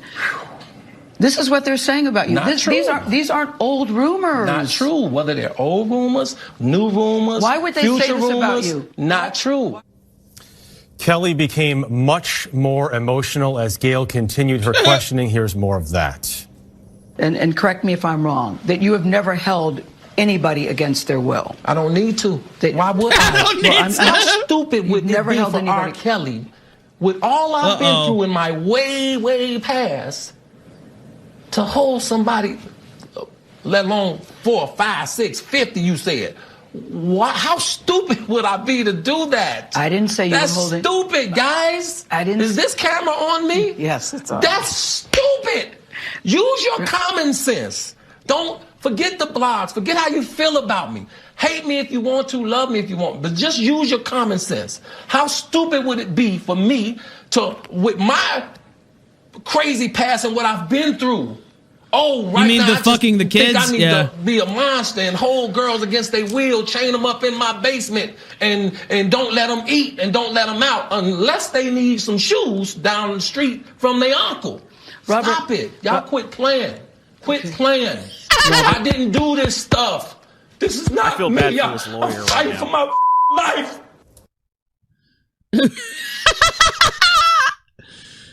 With all the Couple crazy of things those I've were been through, like fucking underage children, how crazy would I be to actually hold them against their will? Oh, God. Go ahead, Gator. You had something to say. Man, like I said, I feel bad for his lawyer. He made what you might consider some ill-advised statements. Yeah, you would say that. I wonder we talked about Ricada earlier. I wonder, he's just cringing. We have to ask his ass. Just cringing, watch this, just face in his hands, just like, oh my God, what is this guy doing? It's like Jussie Smollett, except, obviously even more serious. Don't go and give these type of interviews, you fucking brainlet. Like, what are you doing? I understand the PR and you want to, try to shift the tide. First off, you're fucked on the PR game anyway. You need to lawyer up and shut up. And get the fuck off CBS this morning. Don't go talk to Good Morning America, the Today Show. No, that should be off the agenda. Your main goal should be staying the fuck out of prison. You talked about beating the case? You're not going to beat this case if you keep running your goddamn mouth. Ugh, what a fucking retard. Also, the guy married Aaliyah, I think, when she was 14, 15 years old. I think that was one of the things he didn't want to talk about. Oh, God, he's fucked. The case doesn't look favorable for him at all. No, it doesn't look good at all. I think that might be an understatement. That might be an understatement. Understatement of the century. No, you know how you can turn it around though, Gator? I think another sit-down interview, long form, I think that could turn it around. Perhaps NPR. We spoke about NPR earlier. Maybe he needs a more chill setting. Maybe he needs someone who's calm, who used to be wild and has since calmed down. Perhaps Sargon of Akkad, if he had to sit down with him on his channel, that would be just the person he could talk to. Now, Sargon's on record. It depends on the age of the child. So perhaps this is the sympathetic ear that he needs. Do you think Sargon would be interested in conducting such an interview? I think so. You know what? He could turn it into a new podcast between two groomers. Okay. Oh, all right. I kid. We kid because we love. That's what Sargon said. Oh no! All right. Let's read a few of these. Where am I at? Caddyshack says the Nick rant reminded me of Sammy Classic Sonic fan. Revencian says it's the remix to Ignition. Send R. Kelly to prison. All right, that's pretty good. Skullkid Production says welcome back to YouTube, my nibba. Whenever you settle on your new name, I'll have to cook you up a new song. R.I.P. my infant Kid Romani stream me career though. LOL. Excuse me. Yeah, I saw you over there doing some streams. That's what I really feel bad for. Because look, even if we were on D Live, we'd probably have 1,000 people watching. A steady audience. Some of these smaller creators were on a site like StreamMe. In some ways, I compared it to a prison block last night because you're all just right there on YouTube. There's a million fucking streams, and it's a lot more open space, so to speak. Over there, it's not like that. But one of the benefits to a site like that is, it's easier for a smaller streamer to get some eyes on their content. So that's what pisses me off. LM says the choose setting up Kells. Stop falling for this. I'm not sure. Well, I don't know. I don't think I can go with a narrative at this point. Ronson says, Mr. Sandman, make me a sand. Make it the cutest man. Car door, hook hand. Give him two sands like Sanses and Hanses. And tan and sand. And man or Hanses. That's some esoteric shit there. I'm not sure. I'm not sure about that one. I think we need... That sounds like some Bob Dylan shit there. I'm not sure I can interpret that one. Yeah. I'll have to ask Jay Dyer to explain that one to me because I don't get it. Should I try to read it again? Yeah, one more time because that was something. Mr. Sandman, make me a sand. Make it the cutest man, car door hook hand. Give him two sands like Sanses and Hanses. And tan and sand. And man are Hanses. That seems like Ipso facto in the chat said, I think that gave me a stroke. That must be... It seems almost profound, but I don't really know what it means. We don't have galaxy brains. We just can't understand it. Man, car, door, hook hand. Yeah, that's... Okay. Heartworm wants me to read it again, but no. LM says, what happened to Weinstein? I don't know because we're talking Kells. Weinstein's still on trial in New York, I believe. Another nobody says, beat my case, but I'm still trapped in the closet. I almost made a trapped in the closet joke too. Cloudstar says, trapped in the closet. The full movie is still amazing. It is really something else. MAGA Mexican says, Ethan Ralph versus Carl Benjamin, the fight of the century. Oh man, are we gonna go back to IRL fighting? I don't know. I think the door's kind of closed on that one. Now, I'm at TRR headquarters here. I'm not actually at the apartment with Warsky. Yes, we did actually move in together. While I was gone today, and I don't know how deep I'll get into this. Did you see this, Gator? You know what I'm about to reference? The brass tacks? No, so me and Warsky actually had lunch and did that on air earlier on his Purple Dragon shirt. Later in the day, he went and worked out. He was, pounding the weights and this and that. I tuned back in. I took a little short nap over here, like an hour, and then I had to run an errand and stuff. I came back, and he was taking a shower.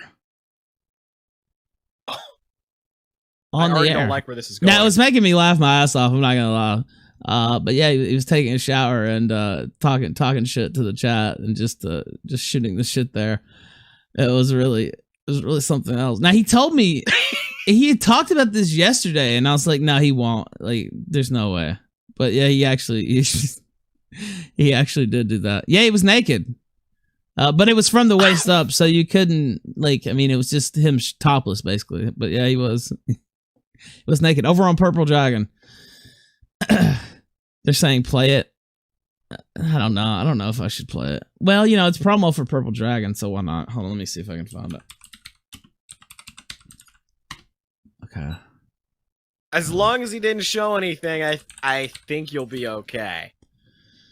Should I look at it off air maybe a little bit first? Now I only saw a portion.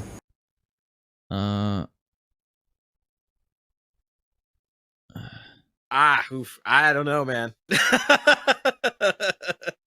Yeah, you know what? I'm not gonna play it. Now that I think about it, I probably shouldn't play it because yeah, if we were on stream, it wouldn't matter because no, I mean it's perfectly above board. Like it's not against YouTube content, but guess what? We've gotten strikes on stuff that was above board before, where people will freeze a frame and try to interpret it in a certain way that it wasn't. So it's probably best that I don't play it. But anyway, Purple Dragon, there'll be more content on there. I'm just gonna be careful. It was fine. Ursa Major, yeah, you were in there too. It was actually fine, but I'm just gonna be better to be safe. I saw somebody else in chat say that it's better to be safe. Okay, I do have a certain. Now I know I won't spend too much time on it because I want to keep that stuff separate from the Killstream for the most part. But there is one clip that I wanted to play, and I almost let off the show with this. God damn it, where is it at? Okay, here it is. Now this one's in good fun, I think. Oh wait, hold on. Wasn't supposed to play it yet. Okay. Well, let's pull this up. Here you go, Gator. Let me send it to you. Let's play this. This one's pretty good. I think everybody will enjoy this. Yeah, there's no. Well, I mean, he's topless in the stream, but it was like I could play it. I'm just gonna be safe. We're on somebody else's channel, so better to be good. All right, let's play this right now.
There we go. Mr. Low Volt, that's the guy who did that. All right, I did want to play that on air, so I couldn't resist. That was amazing. That was amazing. I think my favorite part is he's about to leave the apartment that just says Canada on the door, and then they open it back up and hand him his kilo of cocaine. Now there's I disavow there is no cocaine with him, but I did laugh when I saw that. Okay. Oh man. Okay. Where am I at here? Oh shit. Okay, this is on the Cryon, so I need to bring this up. The tech millionaire behind the socialist chief of staff who boosted AOC, that's Alexandria Ocasio-Cortez, as everyone knows, made riches in Silicon Valley. Let's see, is this the... Hold on. Okay, I have the wrong story up. This is the one I wanted to pull up. Ocasio-Cortez chief of staff illegally moved 885 G's in campaign contributions off the books, FEC complaint alleges.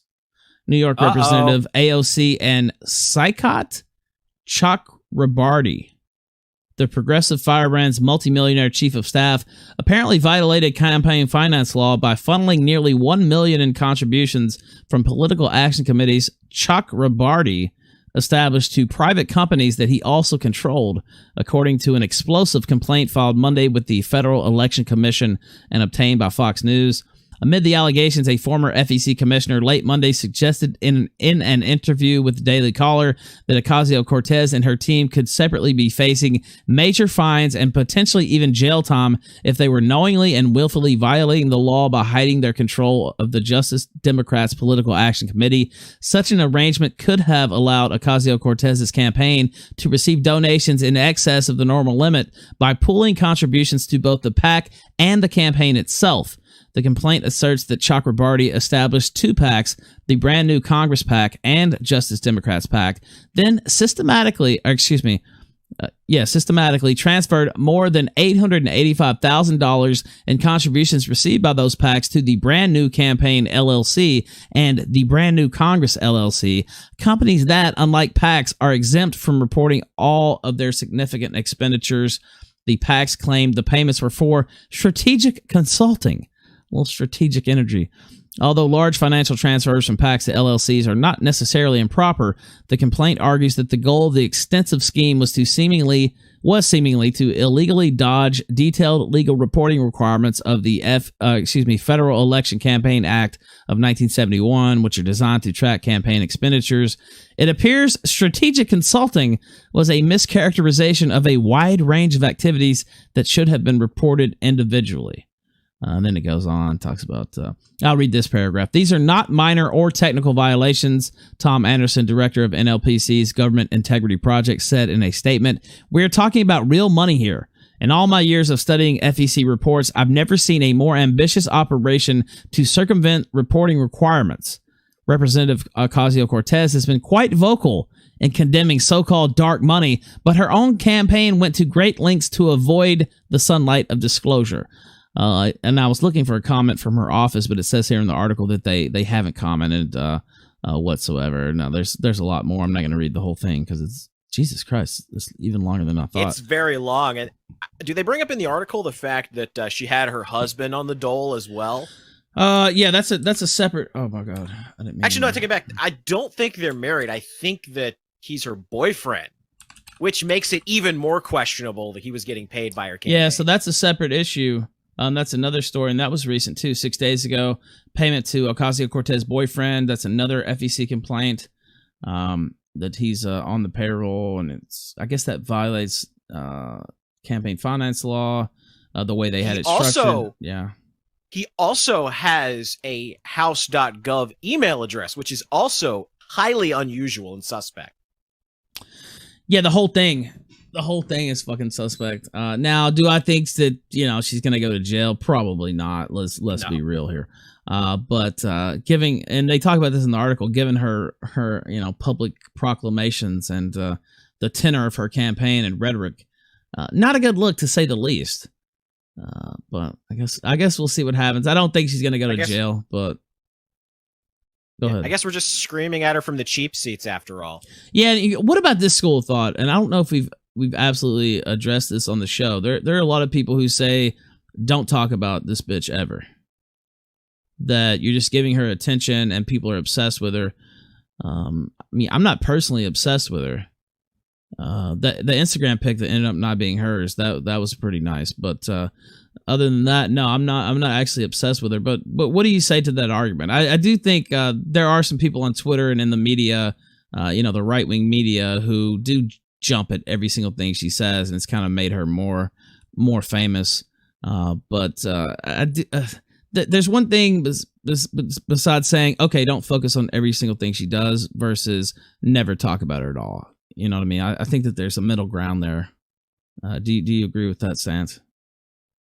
I think that Ocasio-Cortez is the best thing that ever happened to the Democrat Party. I think that everybody should talk about her and promote her as much as humanly possible. I think the Democrats should just roll over and just start pushing everything she says as sacrosanct. I think that every word that comes out of her mouth, the Democrats should worship. Absolutely, 100%. I think it would be a good strategy for their party going forward, and I think it will be absolutely effective. I'm not being sarcastic at all. I'm not smiling. Well, a lot of establishment Democrats actually hate her, and she has so much pull. Now, she's too young to run for president, or else to me, I don't think she's ever going to be hotter than she is right now. So if she was, and I know, first term congresswoman, whatever, but again, she can't actually run for president. But if she could, I would tell her to do it now, because I think absolutely, if she could, she should. I think that she would probably storm through the Democratic primaries. I'm not kidding. That's how popular she is on their side. I have a feeling there's going to be a lot of talk in the next cycle about trying to change the age requirements to run for president simply because of her. You think so? What is she, 29? Now I don't know if she turns. There's a I don't know if I have to look up her birth date. Now she might just barely fly under or barely fly over the requirements for 2024. I don't know. I'd have to look that up. But all right, let's take a couple callers. By the way, I might have to throw it out myself. By the way, I saw Mimology in the chat. It's good to see you, sir. Thank you for letting us do our little show here. I appreciate that. All right, Johnny X Johnny, go ahead. You're on the air. Did you know that African Americans commit a disproportionate number of violent crimes relative to other ethnic groups in the United States?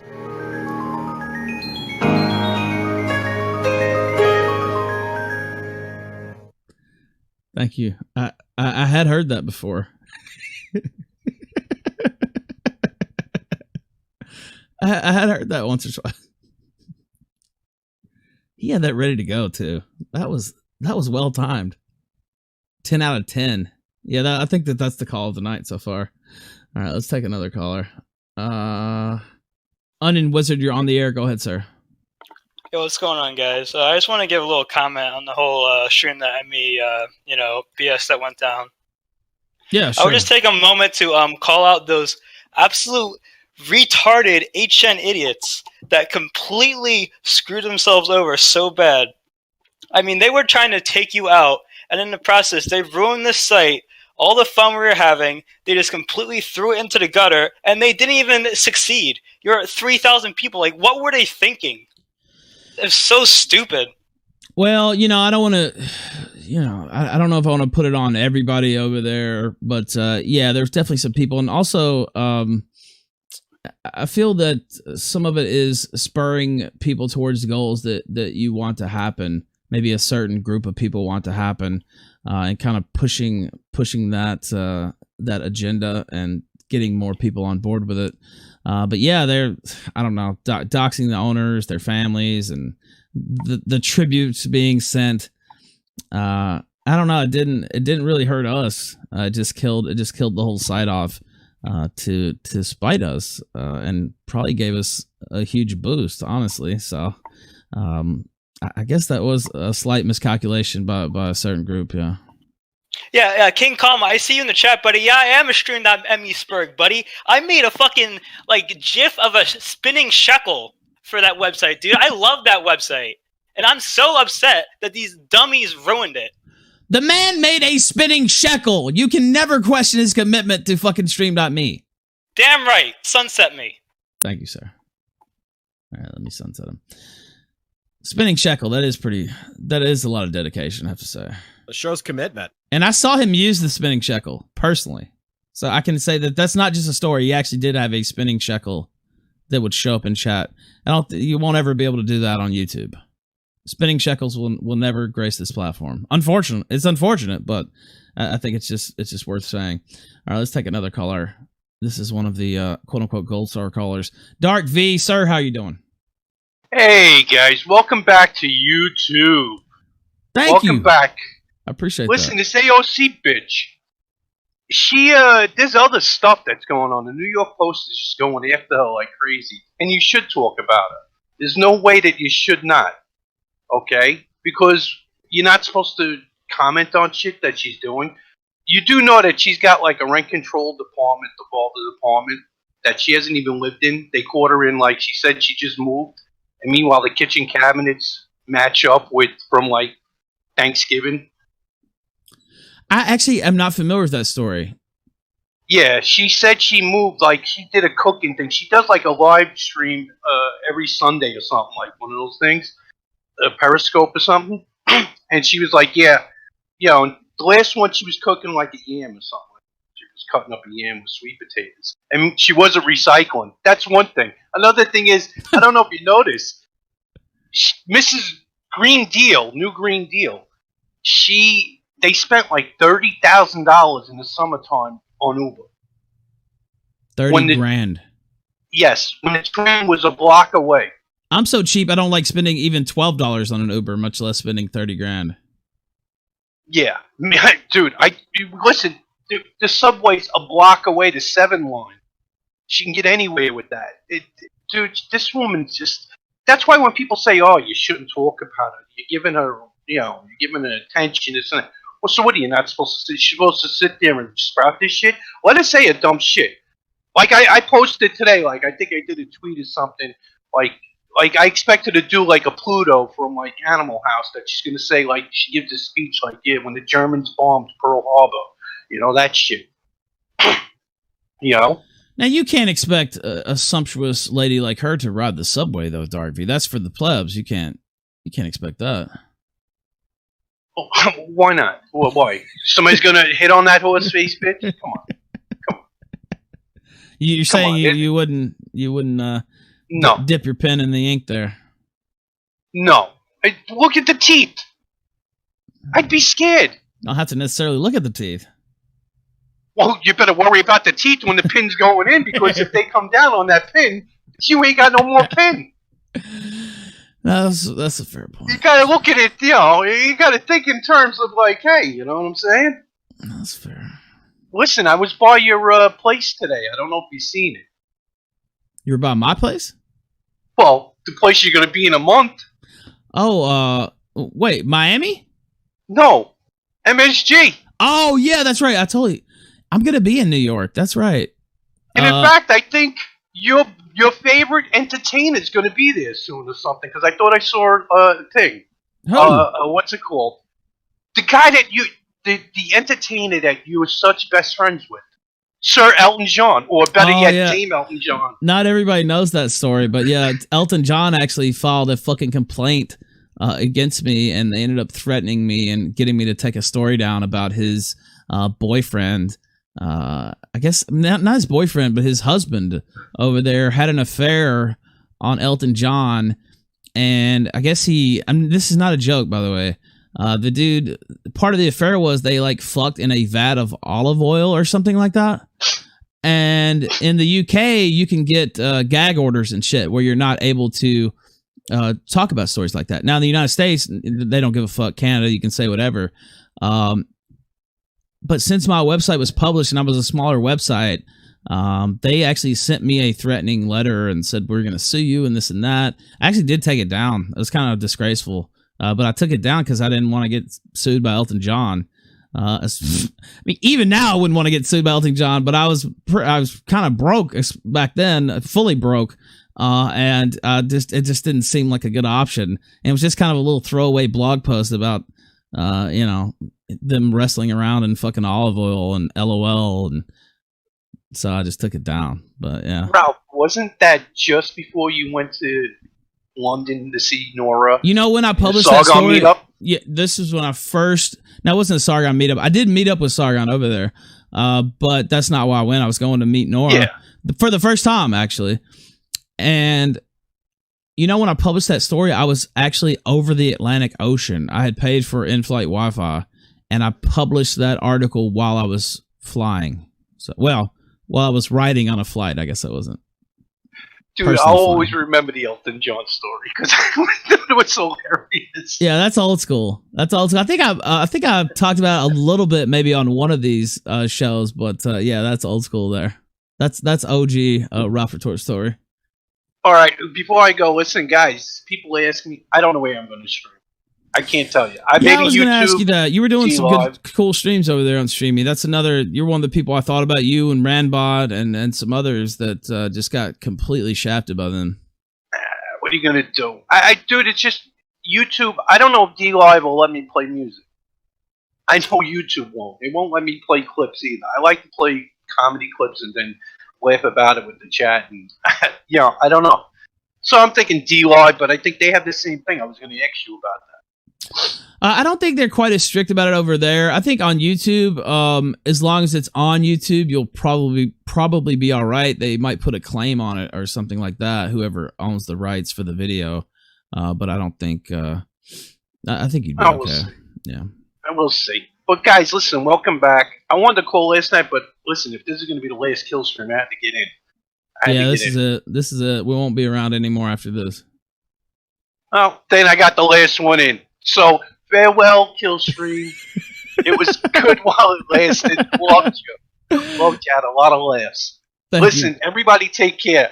Chad, take care. Gator, take care, man. Nice seeing you guys. Thank you, man. I appreciate it. You too, man. Yeah, this is it. You won't hear from us again. We'll probably be gone after this. It's all over. No, that's a joke about us changing names, by the way. Some people in chat are like, no, seriously?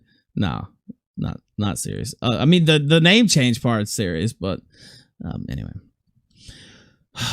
It's like 1,000,000 degrees. Why is it so hot in my fucking room? Well, hey, you've got a new room now, so once you finish moving everything over, it can be 1,000,000 degrees in there, too.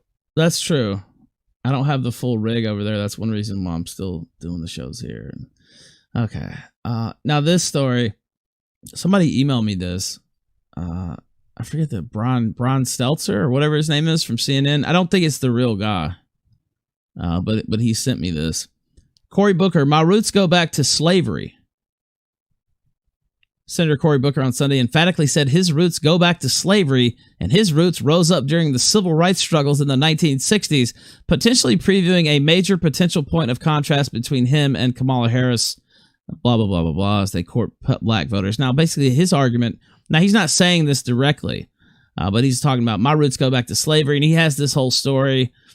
I don't even know if I want to read this story, but basically, his parents wanted to rent a property in New Jersey, and they didn't want to rent it to him because they were black, and his dad hired this lawyer, and the landlord punched the lawyer in the face, and my roots rose up back in this. That's what he's talking about. I really don't believe that story. I think it's completely fake.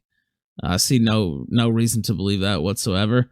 But he starts going into that. Now, what he's really saying is Kamala Harris, and we talked about this on a show a few weeks ago, Kamala Harris is of Jamaican extraction. Actually, her family owned slaves back in the day. Her father talked about that. She's literally, her family were actual slave owners. And the other half, I don't know if it's her mother or father, she's like half Indian, half Jamaican. And Don Lemon actually talked about this, that, it's fair to bring up that she's not actually an African American. And doesn't have the same, experience because of that. She's still black, of course, but she's not an African American. And that's kind of what he's saying on the slide. He's going to try to kind of run that without explicitly saying that, because he'll probably be pilloried if he did that. But that's what they're trying to get at there. She doesn't have the gravitas. Well, what's funny is people said this about Barack Obama in 2008, and they were just actually absolutely raped. I was going to say raped. I was trying to say raked, but I ended up saying raped. They were raked over the coals and just told they were disgusting, and how dare you say this about, the magical Negro, and you can't do this. It's Barack Obama. What are you saying? And then it goes from that to Don Lemon saying, oh, yeah, you know what? It's perfectly fine to bring up this line of attack against Kamala. This is definitely okay. It's just, I guess, the juxtaposition between how it was completely out of line to do that to Barack Obama, but Kamala Harris, by the way, I don't like Kamala Harris, so I don't care. But I guess just the stark difference in positioning. She's just annoying. She's a really annoying piece of shit.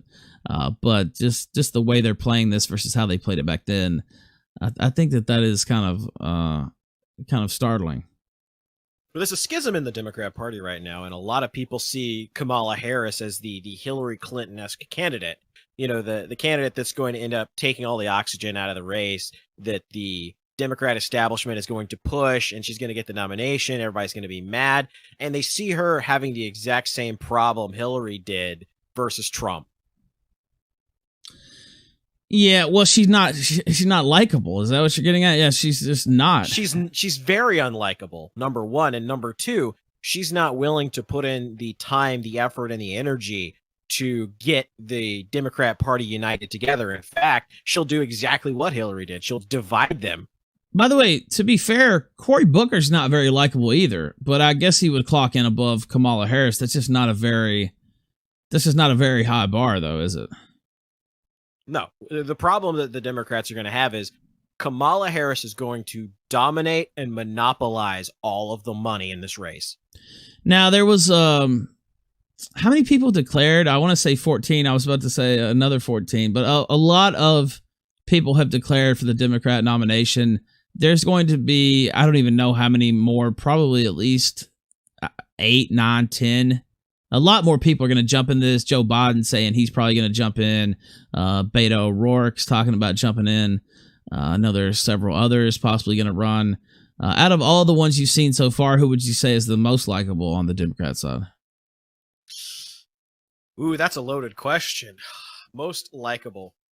Yeah. I know a lot of people have brought up Yang as a guy. Tulsi Gabbard, I think, is one that, I don't agree with her on many things, but I do agree with her foreign policy stuff. I would say out of all of the Democrats running, she would be the one I would, come closest to voting for. Now, I still wouldn't, but there are some Republicans that I would vote for her over them probably. People like if it was a full neocon running, I don't think I could stand voting for that person. So if it was her, if Yang, it was, Yang gang in chat there, yeah, there's a lot of people that like Yang. yeah, if it was her versus like a Marco Rubio or something like that, I very well might vote for her. Yeah, I'm dead serious. Now the problem with voting for a Democrat, though, even one that's slightly reasonable, and that I agree with on her foreign policy, is that she's still going to most likely sign a lot of Democratic bullshit. Yeah, I see Kid A 2000. I agree with her on Syria, so fuck the open borders. Yeah, see, that's the problem. But that being said, I don't. What, you think the neocons are against open borders? Are you serious? No, they're not. Especially Marco Rubio. He's the one who fucking tried to, usher in an immigration bill back in 2014. So yeah, they don't give a fuck about open borders. They don't give a goddamn about that shit. Now, if she's up against a Trump or a Cruz or something, obviously I'd vote for them. But I don't know. That's just two schools of thought. You either vote for the absolute let's destroy everything accelerationism. I saw candidate. that in chat. Yeah, or you go with the one that you can stomach the most, the one that doesn't make you just absolutely hurl. Yeah. All right, let's take fuck. Do we have some callers? Yeah, there's a few in there. I haven't heard from Black Oni in a while. Why not?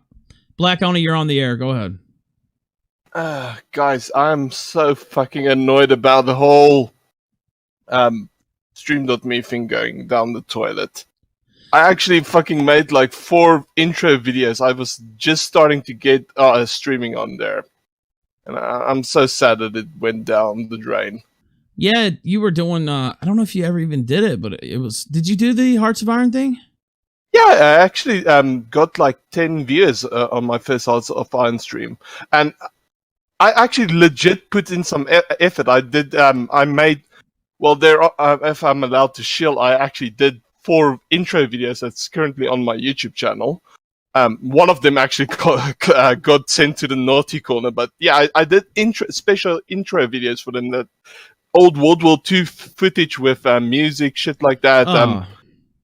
And yeah, I actually really tried, because doing cool shit for people, and yeah, and now it's dead, and I don't really have motivation, because I can't really stream the shit I wanted to do on Stream.me on YouTube, because let's just say they're a randbot variety shit that will never that refers to certain people that live in a certain Middle Eastern part of that will not be mentioned on YouTube, because for obvious reasons. But yeah, I'm really sad that it went down the drain, and I hope whoever the people that are responsible for this, I hope you get AIDS.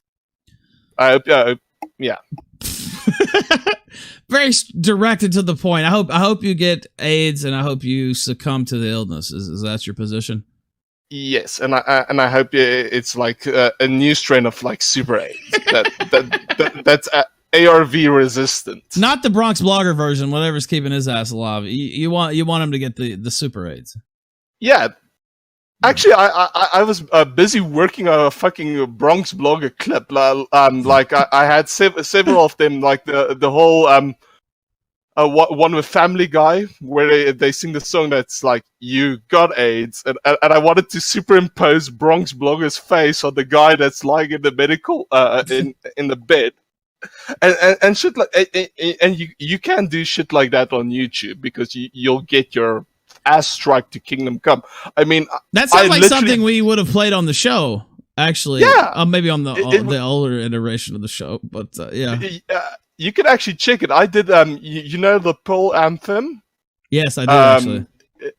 I believe the English translation for it is "Green is our parachute." It's basically an old World War II Volkssturmjäger song. I did a fucking video for that. It's basically like the part where it plays the original part of it, then it Stuka dive bomber blows up a building, and it goes into the remixed version of it. That actually got striked. Well, not striked. It's basically limited like a state. protected, yeah, limited state. Because I think, like in the because it has old World War II footage that is on YouTube, mind you, that those videos weren't on limited state, where it shows, I believe in the 4th minute of it, like the 4:52, it shows 2 dead British soldiers that got shot by German paratroopers, and it's like 2 or 3 seconds, and all of this is archived World War II footage. It looked so freaking cool. And I mean, I actually did you got that video, you know, the one that Medica uses? Yeah. You got that. I have a fucking World War II version of that. I spent like 6 we hours. Get it! You love World War II! Yeah, I love World actually. War II. All right. But I'm really sad that StreamMe is gone. All right, thank you, man. Thank you for calling in. To wrap it up, the people responsible for StreamMe get Super AIDS, not the Bronx Blogger version. Yes, and I appreciate you calling in, man. I hope you'll find a spot to do your streams. I also, but anyways, you can sunset me. Thanks for having me on. Thank you, man. And we didn't get him to talk about South Africa. We would have been here a little bit longer. I saw Gaddis Reinhardt in the chat says Yang and Tulsi are good on like 2 issues. As shitty as Trump is, he still might be the best option. Yeah. By the way, I was talking about if she was running against, you know, like a neocon, Bill Kristol disciple or something like that. Like we're talking like 2024 when Trump is. Yeah, there's zero chance I would vote for her over Trump or somebody in that mold. I was talking about if she was running against a full-fledged neocon, I would definitely at least think about voting for her. But no, I'm not talking about Trump. Absolutely not. So, and not that Trump's perfect either. On some of the some of our special allies over there, but still. Okay, let's see. Wasatch Man says the Ralph Retort's new name should be KISS. I'm not sure about that. Terry J says, what happened with the college Pepe kid and FUD? The Pepe kid messaged me a few days ago. He got no punishment whatsoever. They basically de-escalated it and just dropped it when he went to the hearing. And I talked about that a couple times on the stream, but it was closer to the very end, and so some people might not have heard it. But yeah, that's what happened. Let's see. Mythos Irving, quoting AOC, says, Daddy, no. And Mr. Ordegar says, remember, Ralph, we sit in the cheap seats, so to AOC, our opinions don't matter. We are beneath her. I was going to make a crude joke there, but I won't. But thank you for the super chat. Wallon Freeman says, Beta Bronies Downs votes the kill stream. Xana says, Dark V, where are you going to stream now? Jonas Traber says, AOC stunt with the kids in Feinstein's office backfired bigly. They are coming for her. Yeah, that was a misstep for her. Deep Fried Lettuce says, did you know that Ethan Ralph commits a disproportionate number of felonies relative to other co-hosts of the kill stream? I think that's true. I think I'm responsible for 100% of all felonies committed by Killstream hosts. That is true. Well, why don't you go out and commit some crimes or something, and we could change that statistic. Think I'll refrain from doing that. Stefan says no black man will vote for an uppity black female. I don't think I saw her appearance on the Breakfast Club. She's talking about what's her name, Kamala Harris. It was not ideal. It reminded me a lot of Hillary Clinton, and not. I'm telling you, not in any type of good way. All right. I'm telling you, she's the Hillary candidate, and everybody's getting cold feet because of it. They see the parallels. UK implementing ID checks for porn could extend to social media sites.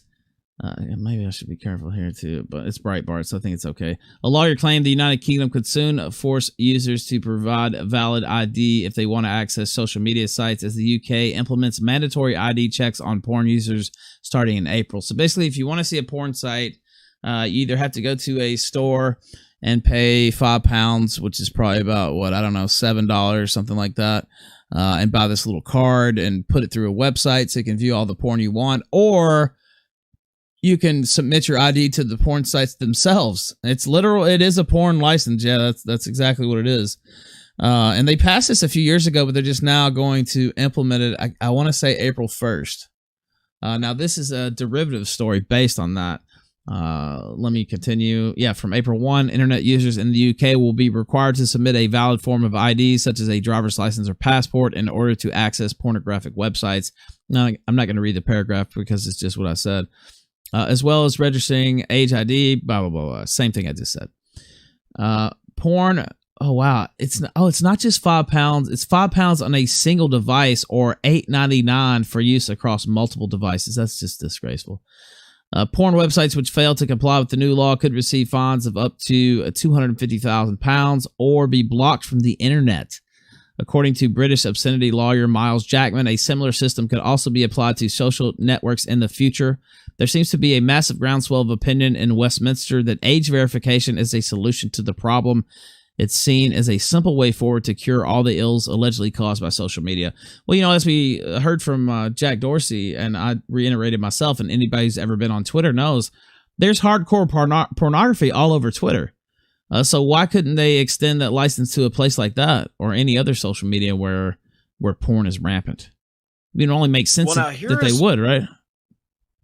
Now, here is what is going to happen. This is them laying the groundwork for having to have a ID to have any account on the internet, so that your real name, your personal identity, everything about you will be associated with this ID.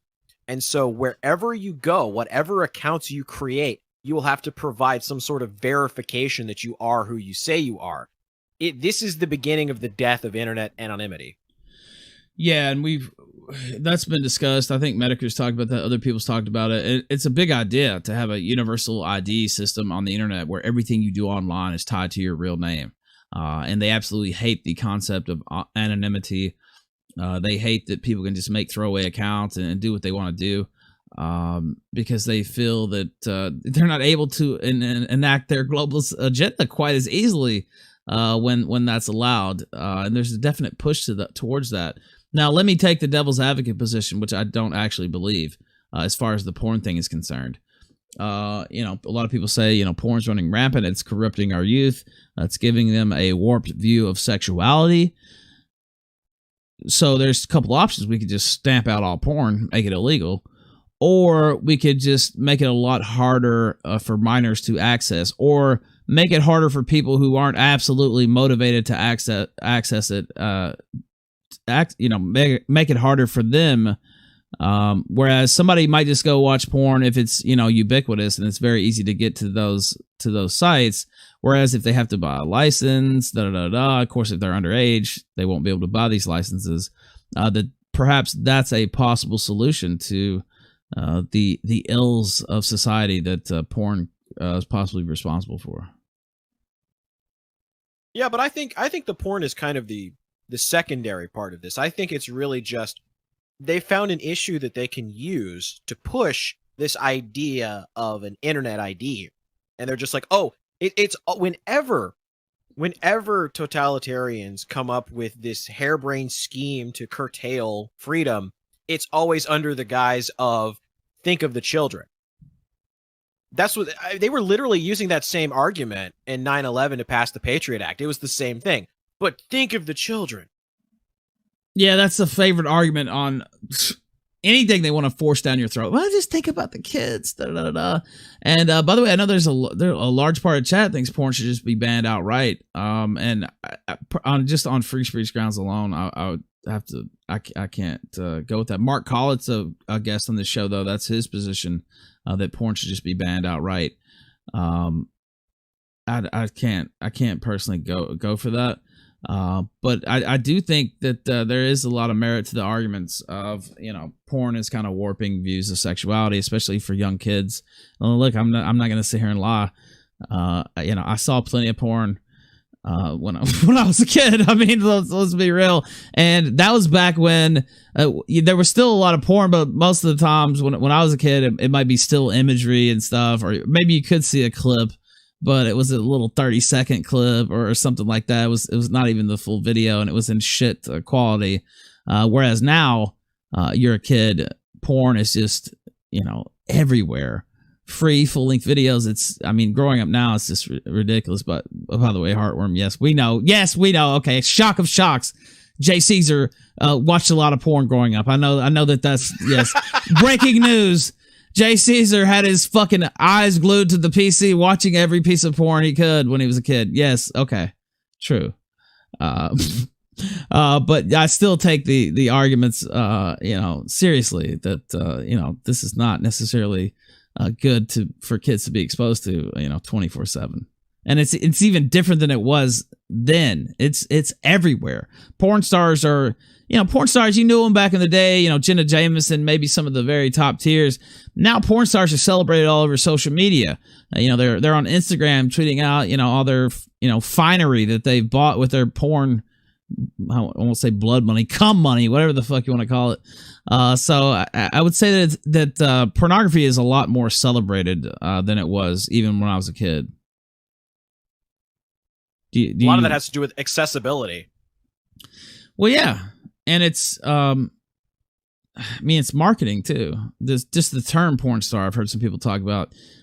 That's ridiculous. Most porn stars, quote unquote, except for the very top tier, wash out of the industry. A lot of them end up, killing themselves or dying or just getting completely, chewed up and spit out by the industry. But they're still, porn stars. Oh, what a glamorous life. And that's really, completely full of shit. Joey Joestar says, who runs the porn industry? I don't know. Certain group, perhaps. Let me see. A couple super chats. Guns Down in Hell says, Zidane has joined the triad. Goodbye, sweet yellow. Rocket Insano says, stop right there, criminal cum. Okay. All right, let's take another caller. Where am I at? Okay. Foosh, you're on the air on the Killstream. Go ahead, sir. Yo, gentlemen, how's you doing? Pretty good, man. Pretty good. Just a little comfy stream tonight. Not as drama filled as last night. Dude, you scared the shit out of me when you brought me in, by the way. I was supposed to have the dude from the faction that does the NPC stuff on tonight, and I couldn't get a hold of him earlier, and we had switched time slots. I talked to him a couple days ago. I should have reconfirmed with him earlier today, so he was originally supposed to be on. I am going to be interviewing Dankula tomorrow. That should be on the program, whatever the name of this fucking thing is, by then. So that's for tomorrow. I'm still working on some other shit, but yeah, so we just kicking back, shooting the shit. What do you have to say about anything we've been running our mouths about? Well, I came back from dinner to check out your show, and I just caught the tail end of you talking about Camel Harris and Cory Booker, the Mr. Spartacus himself, and that whole I'm darker than you act. It's getting tired, man. It's fucked up. And another point I want to make is Memology did a good video on this about how Will Smith isn't dark enough to play Venus Williams' father on screen in a movie. This is getting fucked up. Yeah, I actually had that story pulled up. Now, let me pull this up for comparison. I mean, Serena's father, Serena and whatever the fuck her name is, Venus's father, he definitely is a couple shades darker than Will Smith. That shouldn't matter. The guy can act. Well, he could act. Allegedly. No, but yeah, I mean, I don't think it should matter, obviously, but that was a big thing on Twitter today, that light skin privilege or whatever. Now, that's a huge issue in the black community already. So and you notice most of the people complaining What, they want like about it. Kunta Kinte to play this guy or what? Well, look, just notice most of the people complaining about it are dark skinned themselves. I know, shockingly enough, those are the ones who are upset. And if you know anything about, you ever heard a rap song, they're like, I got a light skin, bitch, and da da da da. So it definitely is an issue for them. But that being said, it's acting. It doesn't have to, you don't have to meet the requirements right on. Fucking who just played Dick Cheney? What's his name? I think it was Christian Bale. Wasn't that who played him? I believe so. Yeah, it was. Yeah, I mean, He did come a on. pretty good job. It was total propaganda, but he did a pretty good I still job. haven't seen it. Probably will at a certain point, but There's a magical thing called the internet, Ralph. You can watch just about any movie online now for free. Yeah, no shit. I just wasn't motivated.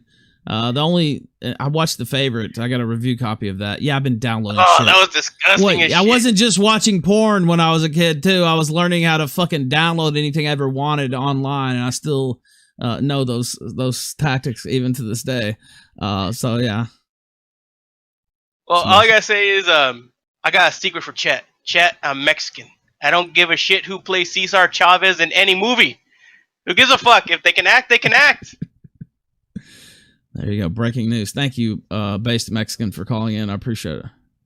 Not a problem. You have a good night. You too, man. You too, man. Oh, I'm looking through the regular chat. Chat saying deport. Do we have that, Gator? Play the clip, Gator. That's that's my catchphrase. Apparently. I said play the clip. All right. My soundboard's not working today. Oh no! What? I see why. I know exactly why. It's because my audio device is messed up. It's not on my list of audio devices. Oh my god. Oh. There it is! There it is. We got it. Okay. So yeah, this is the story. I don't know how much of it I want to read. Will Smith can play a blue-skinned genie in Aladdin, but don't ask him to play somebody too black. And honestly, I think the best thing to do, if we're gonna do the story, which apparently we are gonna do it. I was reading chat, it cracked me up. Okay, let me find it because Mimology himself did a video on this. Matter of fact, I'm just gonna play both these because I want to play the Alinity video too. But let's play the Will Smith one. And you can find it, Gator, because it's right there on the channel. Let's play it right now. Oh, there's wherever that. you go. Let me mute that. Okay, now let's play it. By the way, hold on. I'm gonna pause this. You guys notice we're on his channel. I'm assuming that most of you have seen one of his videos. I got into a knockdown drag, well, not a literally knockdown drag out fight, but with some rando on Twitter was absolutely just going crazy saying that Mimology can be sued because he took Netflix's style of intro and he has their tune and he's ripping them off. And I said, look, dude, it's a parody. They cannot sue him. You're full of shit. You not know anything about the Supreme Court decisions on this. And I even looked up the cases and started quoting him. And he's like, no, you're full of shit, Ralph. This guy's going to get sued. His life's going to be ruined. And it's all going to happen just because you didn't fucking warn him, Ralph. You have all the power right now to keep him out of jail. And you're too busy fucking burying your head in the sand. And you won't save your friend.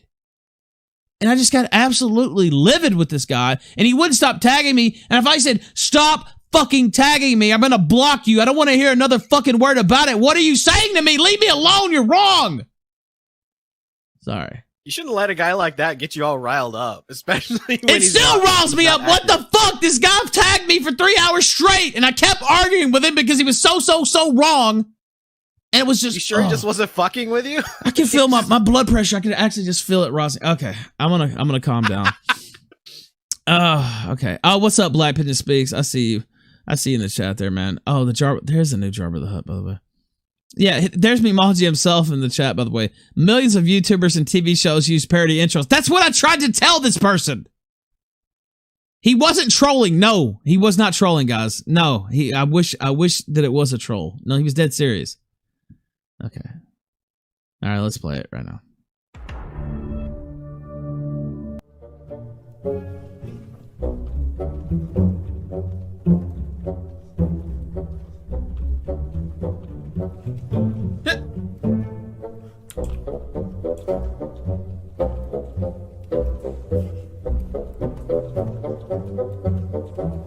For those listening to the podcast version, there's tweets on the screen.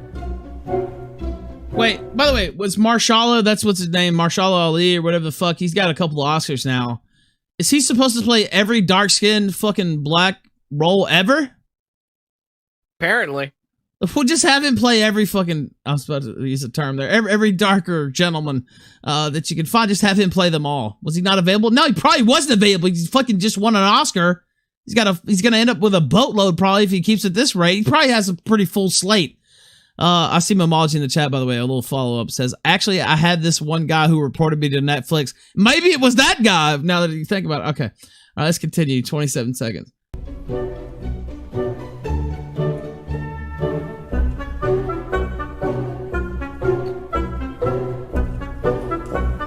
Wait. No, wait a minute.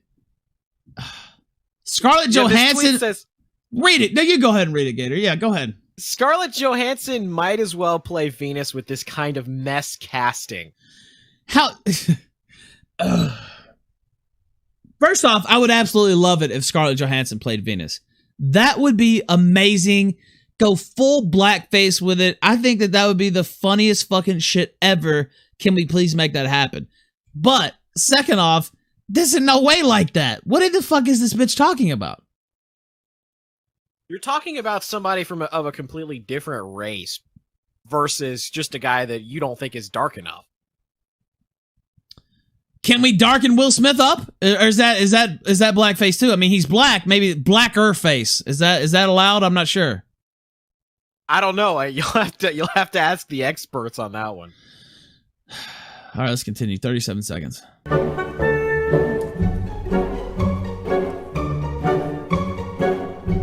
Blackwashing. That's true.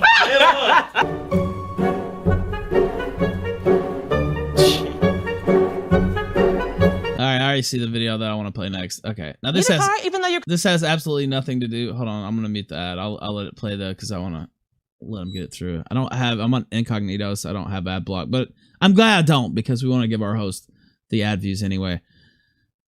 This is an Alinity clip and it has nothing to do with anything. Also, chat saying we're close to 100k likes. That's true. We are very close.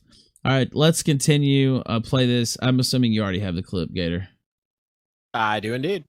Alinity. Now, what's her catchphrase again, Gator? Do you remember? Gonna copy strike PewDiePie.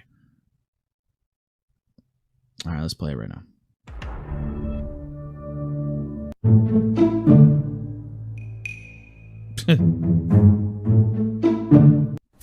Let's go find them all.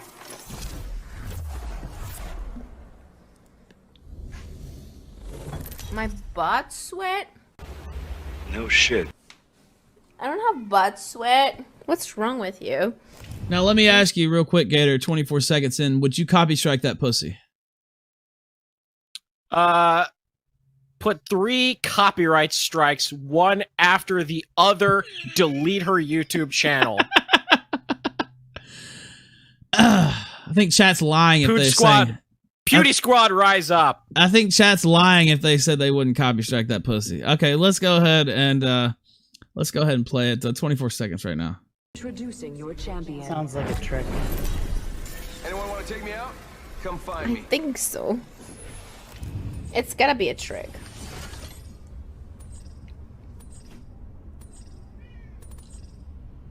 I'm the jump master. Oh, you! Are you fucking kidding me? I was trying not to. She didn't want you to see that, Gator. Is that why she was taking the picture? Mamology said I would claim it, but not strike it. I was trying to be really smart. Yeah, man, I think Rachel's beautiful because she's got good brains.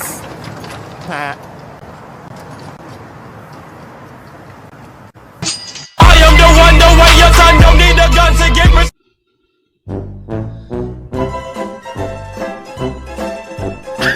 This tweet. I'm outraged. Wait, let me go back and read that for the podcast. I am outraged. I won't stand for these women and their periods and their bleeding. Get it off the platform. Get it out of here. End, Cancel that shit. Go ahead. Sorry. Kirby's calling the police. Yeah. All right. I wanted to play that, even though, like I said, really nothing to do with anything we talked about. But I saw it earlier, and I just thought it was hilarious. Okay. Sedan, you're on the air on the Killstream, but you are muted, and we can't hear you, so you have to leave. I'm not muted now. Whoa! There you go. You just made. You gotta get that. Go ahead. You gotta get that bot back so that we can hear it in the green room because of all the delay. It hasn't been working tonight for some reason. The bot's not my area of expertise. That's Gator. I really miss the Stream Me the poll thing, because then we could have done a poll on the porn question for the UK. We could have done a poll on this thought that you just showed. Well, we can still press S to spit on the UK. We can do that much. Press S to spit on the United Kingdom, chat. If you feel that way. Would you spit on Alinity too? I don't know. She's got enough problems. I was hoping you'd roll that into some kind of disgusting joke, but I respect that you were wholesome enough not to do so. I don't want to get your stream banned in the UK. Oh shit. Okay. I did see that Chase just had that thing now where they banned some conservatives from having bank accounts. So I'm probably going to be closing my stuff with them. I just think all of this bullshit, like with what's going on in the UK, it's just pushing us towards one of those social credit systems. Once they have your ID and stuff, they'll just be able to kick you off of stuff. Yeah, the Chase stuff is actually ridiculous. We talked about it a couple times on the show, but like never, super in depth. But yeah, they're just absolutely taking people's bank accounts away. Joe Biggs, Laura Loomer. I think it was Laura Loomer. Was it Laura Loomer or was she PayPal? I don't remember. Oh, what's her name? Martina Marcota. I think that's how you say it, right, Gator? Yeah, it's Martina Marcota. We showed one of her videos the other day. I won't show it here, even though it's publicly available on YouTube. She's basically naked with pasties on her tits. That would be exactly the type of thing I was talking about earlier, where they would freeze it and try to say that it was nudity. So I won't play that on air, but you can find it very easily if you search YouTube. It's worth a watch. It's very artistic. I will put it that way. But yeah, they took her bank account away, and it's kind of scary that it's gone from. But that's the natural progression of things, though.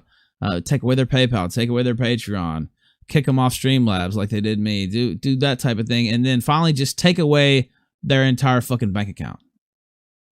Yeah, I don't think this UK thing is going to work anyway, though, because people are just going to get VPNs, or they're just going to torrent their porn, or find a website that doesn't obey, maybe they're outside of the UK's jurisdiction, so they can just. Well, yeah, I saw.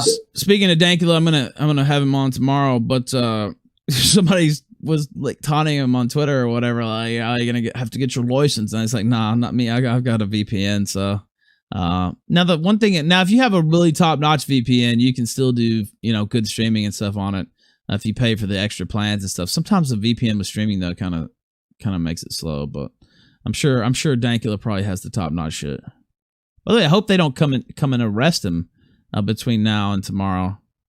But yeah, I mean, all these people that are getting arrested, be it AOC, Dankula, I just want fucking Nick Rekieta doing some smack talk things on each and every one of these guys. Some WWE music. Just cut a promo. Yeah, especially AOC. What do you think about AOC? Oh man, she's retarded. I think it's very clear that she had very little to do with her campaign. It was all this dude. They just needed to find some lackey that fit the intersectional checkpoints, so they could run him up against. Was it Joe Crowley? Who did they primary? Yeah, it was Joe Crowley. Yeah. Yeah, I don't think she had a lot to do with her campaign at all. They just needed somebody to fill the role. I see that guy from that thing in the chat says, "Fuck this dude, roll the Martina vid." I can't play that vid. That shit. Even when I was on Streamy and played it, I cut it off earlier because I was like, "Wow, holy shit." Now it is on YouTube, and technically it should be okay to play, but I'm not going to. It's you know, the meme where the guy's taking the towel and dabbing his forehead. It's one of those when you see it. It's yeah, you'll have to look it up on your own. But yeah, somebody called me. I don't even know who she is. Yeah, well, I guess I could pull up a picture of her, but I don't want to play the video. Let's see. By the way, that first caller you had, of course the dude was nervous. He said right off the gate he was getting married. Yeah, is that what's wrong with him? Well, I don't know. You said press F for the marriage, which I thought was kind of weird. Pay respects. I mean, press F for his single life. Well, yeah, that was the joke. Oh, there goes all of his time, all of his money. Yeah, that was. By the way, there's Martina on the screen. There's several nice photographs of her, but they're saying link it. You want me to link it? I guess I could do that. Let's see. Oh shit! Hold on. Anyway, thank you, caller, for calling in, man. I appreciate it. yeah, anytime. Okay, thank you. All right, Gator, pull somebody else in. While God, chat is completely. I guess it's no shock given who hosts this show, but I was about to say chat's completely degenerate. They actually want me link the video. I have to look it up now.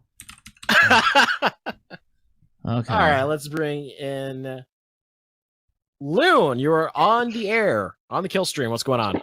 Yo, so I wasn't going to talk about this, but all of these stories kind of keep coinciding with each other. So with AOC and having a tech billionaire connection, I have it on some good authority that a certain very big tech company is working on a global universal income, and I kept wondering how would they get around how making a global universal income? How would they do that? But if, say, in 10 years' time, they introduce an ID that everyone has to have, maybe a real ID with a little yellow star on it that lets you use the internet and everything, it also connected to a standard income where you can earn more, if you want, unless, of course, you have a social crime on your record.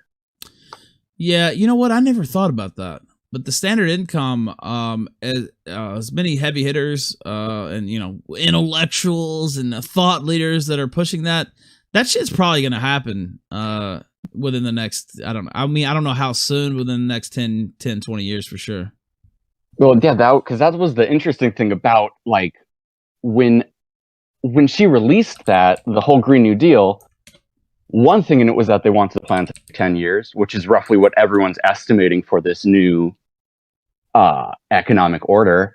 But the other thing was that everyone honed in immediately on, if you don't want to work, you don't have to. And then they just backed away from it as if, oh, no, she didn't say that. She didn't say anything. In fact, it's all fake. As if they kind of realized, people aren't kind of ready for this yet. But if you tie that in to the climate change thing, all the kids will be like, we're keeping people accountable,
I don't have any insider knowledge or anything like that. But Pragmatic Culture says, never liked Coach Boomer Pill. Good riddance.